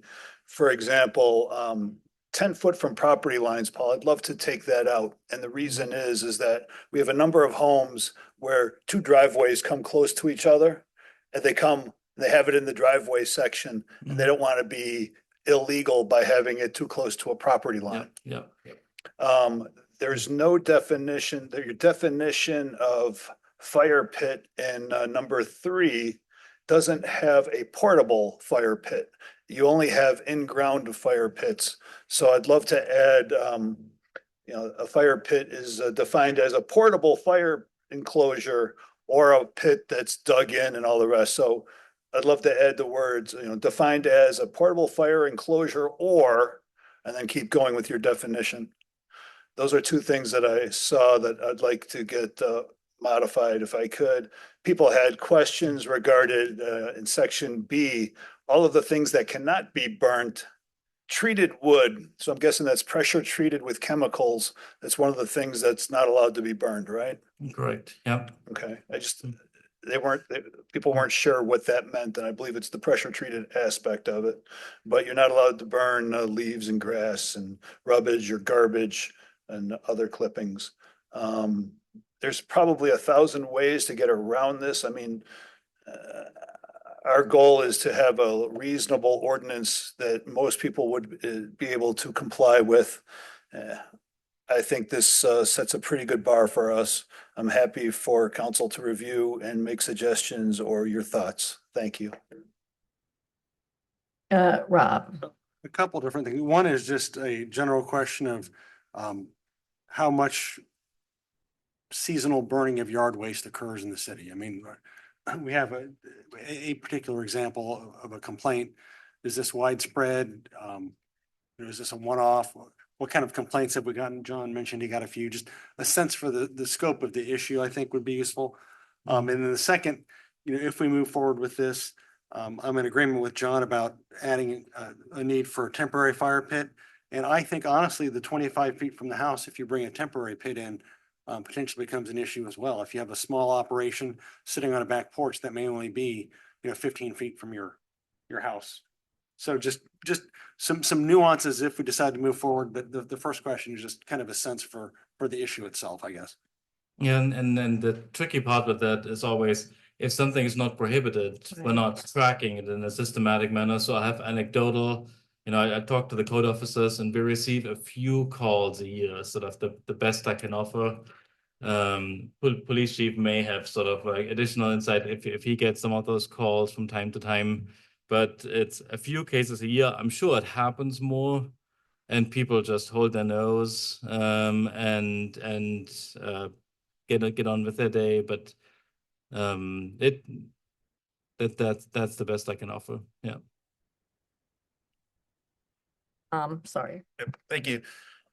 Thank you, Paul. Yeah, John and Rob kind of touched on my big concern, like the definition of fire pit, the way it's written, it seems like it has to be a permanent structure, like in the ground. And I would venture to guess that the majority of fire pits in the city are portable ones. And I also had the question about the distancing. I actually know two neighbors that literally share a fire pit right on their property line when they sit around and together. So I wouldn't want that to be prohibited as well. The one thing that hasn't been addressed yet is outdoor fireplaces, which is something that is different than a fire pit. It's enclosed. I know of several homes that have outdoor fireplaces, either on a deck or a patio.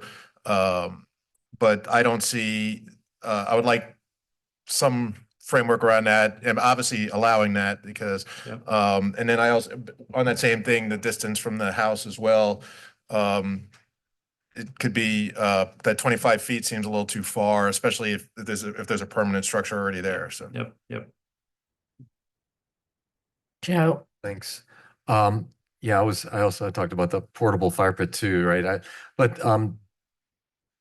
I like the way the intent is that John expressed that let's just kind of address and not go micromanage and how people live here. It's really the smoky fires that we're trying to have for quality of life here. Do we need to also just make sure we're clarifying some other terms for definitions here? For instance, residential properties. And because are we excluding apartment complexes, multifamily, home HOA common areas, at a swim and tennis clubhouse, mixed use developments with residential units?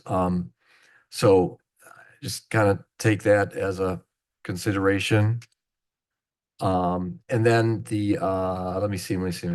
Yeah, the definition of recreational fire pit. Do we need to define? I looked at like Brookhaven's, whatever. It seems like people are throwing out campfire and bonfire. I'm seeing those terms, but I don't want to, again, overly complicate this. But when I'm reading fire pit, I want to really make sure, like Brookhaven says there's a bonfire, but then what, that implies something else. So just, I don't know, just clarifying some of these questions. The enforcement ones, as well, there's allows city staff to issue citations for any unauthorized outdoor burning. So, is there fine schedule listed to that, and what the penalty would be? Do we know what that would be? Yeah, it's in the general code. It's like the typical citation that we can issue, Okay. which is up to $1,000 per day. Right. And then just before this were ever to come online, I'd like to have a phase-in period where we have an educational outreach, when it goes live, date and so on, that we have a social media website, e-blast, whatever we're doing there for letting people know. And I'd also like to have it in addition to just this, let's take it up a notch as far as saying educational outreach awareness, saying, lawn leaves, you can do other good things with it too, natural mulch, and things as well. So just if we could, when this goes live, educating folks on the full picture of it. Thank you. Okay. Okay. Stacy? I guess my first question, I was really surprised that this is a first read as a discussion item because I was under the impression that it was going to be a discussion item, but now apparently it's going to be going to a vote in the next one. That's what happens with discussion items generally. But it's okay. But this I is the think first this is time. just the way ordinances work. I don't Well, no, think- but usually it's a business item and now it's under discussion item. Either way, we don't vote on Tomato, it. tomato. To me, this is, if you're saying you've can kind of remember a few phone calls, this is a very HOA issue and not a city council issue. Like do not want our police and our code enforcement officers to be traipsing through somebody's backyard to measure if the fire pit is 5 feet or 6 feet. And if it's 6 feet, then they have to cite them. Have your HOA take care of it. If you don't live in an HOA, well, then that one day a year that you make your neighbors mad. Or are we burning something and it smells, but it's actually a campfire that's 5 feet wide and is perfectly legal? Like, I don't think that we need to be regulating people's campfires in their backyard or their fire pits that they move all around their house, depending on whether it's sharing with their neighbors or not. And now all of a sudden we have outdoor fireplaces that we have to make legal, and they're legal today. I just don't understand why we are doing this, because I myself that I've been on council for 6 years, I've never received a complaint about outdoor burning. So I understand that there was an issue apparently somewhere this year, but I've never heard of it before. And to have to enforce this and measure fire pits, and we're deciding how far they're going to be from the house, and are they burning untreated wood or treated wood? Really? I just don't think that this is a necessary step for the city to have to enforce. Okay, so to clarify a couple things, I think we should just ban leaf burning and have a definition and be done with all the other stuff, because people move their fire pits. We have small lot houses like Joe Seconder. I'm not sure you have 25 feet from your wall to your back door. I know. And so I'm not sure I have 25 feet from my wall to my back door now that I think about it, but I want to be clear that normally I am not a fan of responding to one complaint with a policy. The reason I'm okay with this is that when we became a city, DeKalb County did not have a rule against it, and they've since evolved. It's the same way I feel about that dreaded tree ordinance that we can't seem to get done when everybody else but us has one. And so I think that because if DeKalb had a tree ordinance when we became a city, we'd have a tree ordinance. If they had a burning leaves ordinance, we'd have a burning leaves ordinance. I think strip this down, just make it illegal to burn. This is a complaint-driven system. Someone has to pick up the phone or send an email to call code. Don't worry about telling people when or when they cannot. It's not very many people, and generally speaking, people want to comply. And so if they're told they can't burn leaves, they just won't burn leaves, the 3 people that may be doing it. That's my take. I'm one person, but I think that's kind of what I took from this conversation. Like that. Is that we're overthinking it. Yeah. And I apologize because I read it multiple times and I didn't think about that until I started thinking about the distances. Okay, so we'll see this again. Yeah. Thank you. Thank you. Okay. I don't think there's anything here for you to read because this is just chief. Good evening, Mayor and Council. The first MOU that I'm going to discuss is about the renewal of our technology partnership with the PCID. We partnered with them 2 years ago, and our contract is up for renewal for equipment that we're already using. They're also funding an additional drone as a part of this agreement. So this additional drone, which we've discussed in the past, will cover the other side of the city. So we'll get full coverage now if this is approved. This is at no cost to the city. This is fully funded by PCID. Okay. This is a discussion item. Does anybody have questions? I do. Yes, ma'am. So I just want to clarify that we're going to have a big picture discussion with Flock and you and Eric. When is that? On the 23rd. The 23rd of February, that Yes, they're ma'am. coming in or they're here and you're going to be here and Bell's on to answer some of these questions, a lot of these questions that some of us have Yes, ma'am. about data safety and everything else. Correct. And I also want to point out that I know that there is a balance here and that just recently our drone essentially saved a person because the police were able to locate her. They would not have been able to locate her without the drone. So this is a fine line we're walking and I appreciate that. Yes, ma'am. But we do have it planned for February 23rd. That's correct. I apologize. I don't know where my brain was when I said do it that late, but that's when we're doing it. I thought I was doing it earlier. I don't know. And There'll Okay, be a brief presentation, then obviously open it up. right, questions and answers. And perhaps it would be helpful if we have questions to submit them some ahead to Eric, if somebody has specifics. All right. Does anybody have any comments or questions on this one? On the 10, go ahead. Madam Mayor, based on the discussion regarding Flock on the 23rd, but yet this item is up for approval on the 9th, does it make sense to push the approval to the 29th after the discussion of Flock? Or would you like to possibly approve or deny this on the 9th prior to the Flock discussion? Can you wait till the 23rd? Are we, okay, That's up to you. we can wait till the 23rd. I think that makes sense, yeah. All right, and then the next one, So this is the Flock OS 911 technology. We have been testing and evaluating this system. Essentially what this is when the 911 call comes into Chatcom, it actually comes straight into our real-time crime center in there. So we're actually dispatching officers before dispatch can dispatch us. So this is just, we've had it free, but this is for this year. We were using Live 911. However, keeping it all under one system, under one technology platform is smarter, and it has been working flawless. And we've got many success stories with this Flock OS 911 system. So I ask that the city council approve this as well. we'll do the same thing with this one, but I have a question.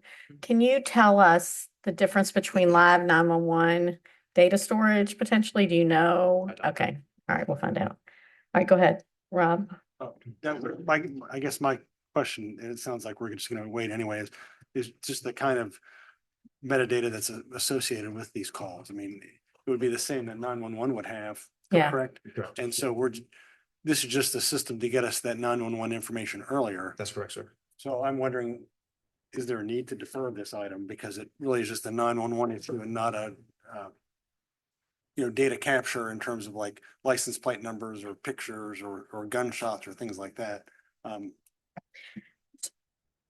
I'm fine with for simplicity's sake, but What happens with open records calls now so when I ask y'all to look into a 911 call with the record of an emergency call that hasn't gone the way we would like it to, and we go through DeKalb County to get the We'll go to recording. Chatcom. For the, for our CAD and 911 calls, we'll just file an open records with Chatcom. That's how we pull the report. Even with this system in place? Correct. Okay. And I guess if it's an ambulance or fire, we still have to go to DeKalb. That's That correct. doesn't change. Okay. Yes, ma'am. All right. It's fine. We don't have to defer it. Well, go ahead, John. Just one quick question regarding this being a 911 issue, and I'm not seeing the word Chatcom anywhere in the document. What type of agreement do they need to have? What's the correlation? What's the interaction? Tell me the difference between this and Chatcom and the work that they do. Is there anything that needs to be done on the Chatcom side of the house? I believe Ken has already been through there. I'll have to get back to you on that, sir. I would like that to be part of the packet as far as the pros, the Yeah. cons, the yes, the no. I know we had to work something out, obviously, for it to come to get through that firewall into our real-time crime center. I'll find out the specifics and get it back to you in the packet. Thank you. Do I have any other questions? Okay, thank you. All right, public comments. I think I just have one card. Veronica, you'll approach the microphone and you'll have 3 minutes. Thank you. Yeah. I'm Veronica Lopez. I'm a Dunwoody North resident and a Chestnut parent. I'm also the chair of the Chestnut PAC. So I want to say thank you so much for your attention on the sidewalk project. It is desperately needed. We have 522 students currently enrolled in Chestnut, and about a third of them walk every day. So that's about 175 kids. That's just the kids. That's not the parents. That's not the strollers. That's not the younger siblings on scooters. So this is a really, really important project. I really appreciate Councilmember Hennigan. He came out in the dark in the morning with myself and another parent in 2024 to look at that area. A lot of safety concerns. Specifically, while you all are looking at that, I want to draw your attention to the intersection at Peachford Road with North Peachtree. So that's right between the middle school and the elementary school. What we see a lot of times is parents will park at the middle school and walk their child over to Chestnut. So they're crossing that intersection frequently. We have over 50 walkers who will do that on a regular basis. What we also see is that cars will blow through the stop sign and go straight into the pedestrian crosswalk without looking. Regularly, I have parents telling me that they're almost getting hit, their child is almost getting hit specifically at that intersection. I am in full support. The Chestnut community is in full support of that east side sidewalk. We desperately need that, but we also need some attention on that west side. Again, specifically at that Peachford intersection. If you're driving down Peachford, there's no signage between Barclay and Peachford that says that there's a school zone coming up. There's very poor lighting. I mean, we're in the middle of winter right now. It's really hard to see little kids in their navy shirts, their navy sweatshirts crossing that intersection. There's no flashing lights to get people to pay attention as parents are crossing. No school zone flashing lights to let people know as they're coming up that road. If you're on North Peachtree, you see that, but if you're on Peachford, you do not see that, right? So would really love to see some extra attention there. In general, the PAC has been very concerned about some of the U-turns that happen on Peachtree, because if you're coming out of the Peachtree, the Chestnut drop-off, you cannot make a left out of the Chestnut drop-off. So if you're driving on North Peachtree, you see those cones that the school has put up, that's because you can't make a left out of Chestnut, right? So often what we see is people will make really unsafe U-turns as people are walking and things. It's just really, really dangerous. Would love to see more enforcement of looking at cars making U-turns in that area. And then if at all possible, it would be great if we could have some don't block the box paint outside of where the school buses pull in. So there's two entrances to Chestnut, and the entrance where the school buses pull in, we will frequently have people blocking that area, blocking Peachford Road where we know the ambulances come in and out. We really need some extra attention there. Thank you. Can you give me those numbers of walkers one more time? Yeah, we have about 175 walkers. That's what the administration estimates. And that includes the 50 kids that parents are parking, you think, or does Yes, not? that Okay. includes that. Mhm. All And right. I can also give you walk to school Wednesday days. That doesn't count because Okay. I was a parent for a long time. I know how, in fact, I don't love walk to school Wednesdays, frankly. They cause more problems than I think they solve. Okay. That's all the cards I have. City manager comments. Yes, Mayor. I want to thank the staff again for all the ice prep that we had over the past several days. The dedication of both the police, also Triscapes, our public works staff, and all the other staff as well. We had the RTC up and staffed from the beginning through the entire piece. We had some people spending the night here at City Hall. We did have some some hotels for officers and also for Triscapes people nearby. We did dodge a bullet. We're much more fortunate than states to our west that have heavy ice, but we were prepared for that. We got the brine out early on the roads. And our city, our communications department kept in constant information to the public, let everybody know which roads were closed, and thanks to the police for keeping us up to date on all that. That's my comments. Thank you, Mayor and Council. Anybody else? I wanted to also thank, oh, sorry, John, go ahead. Just something quick. I had a resident reach out to me regarding Dunwoody High School wrestling. He was so proud of the fact that it's their third consecutive county and regional title, and that Coach Luke McSorley is working, trying to get everybody to the state championship. So a resident was really proud of that. So good luck, Dunwoody High School, as far as their wrestling program. And regarding the issue that we just talked about in the sense of Chestnut, Peachford is a dangerous. I go by there every day. I live right there. We may want to, Eric, take a look at the lighting as far as, the overall head street lighting. If one extra light would make a difference there, if the rapid flashing beacons might be needed, I don't know, that's down the road, but that would need some analysis. But again, the residents are calling for review of both technology as well as police oversight. So again, I've forwarded a bunch of emails this week, and I would appreciate anything that staff could do to look at it. But again, thank you. Nothing further. Anybody else?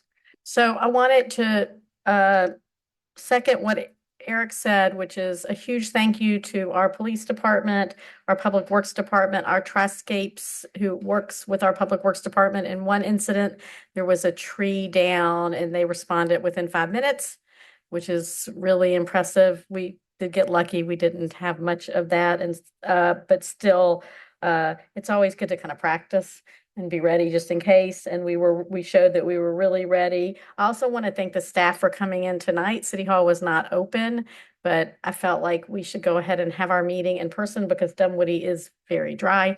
And so I appreciate everyone coming in to accommodate this meeting and everyone from the public who came too. And with that, we do not have executive session, and I need a motion for adjournment.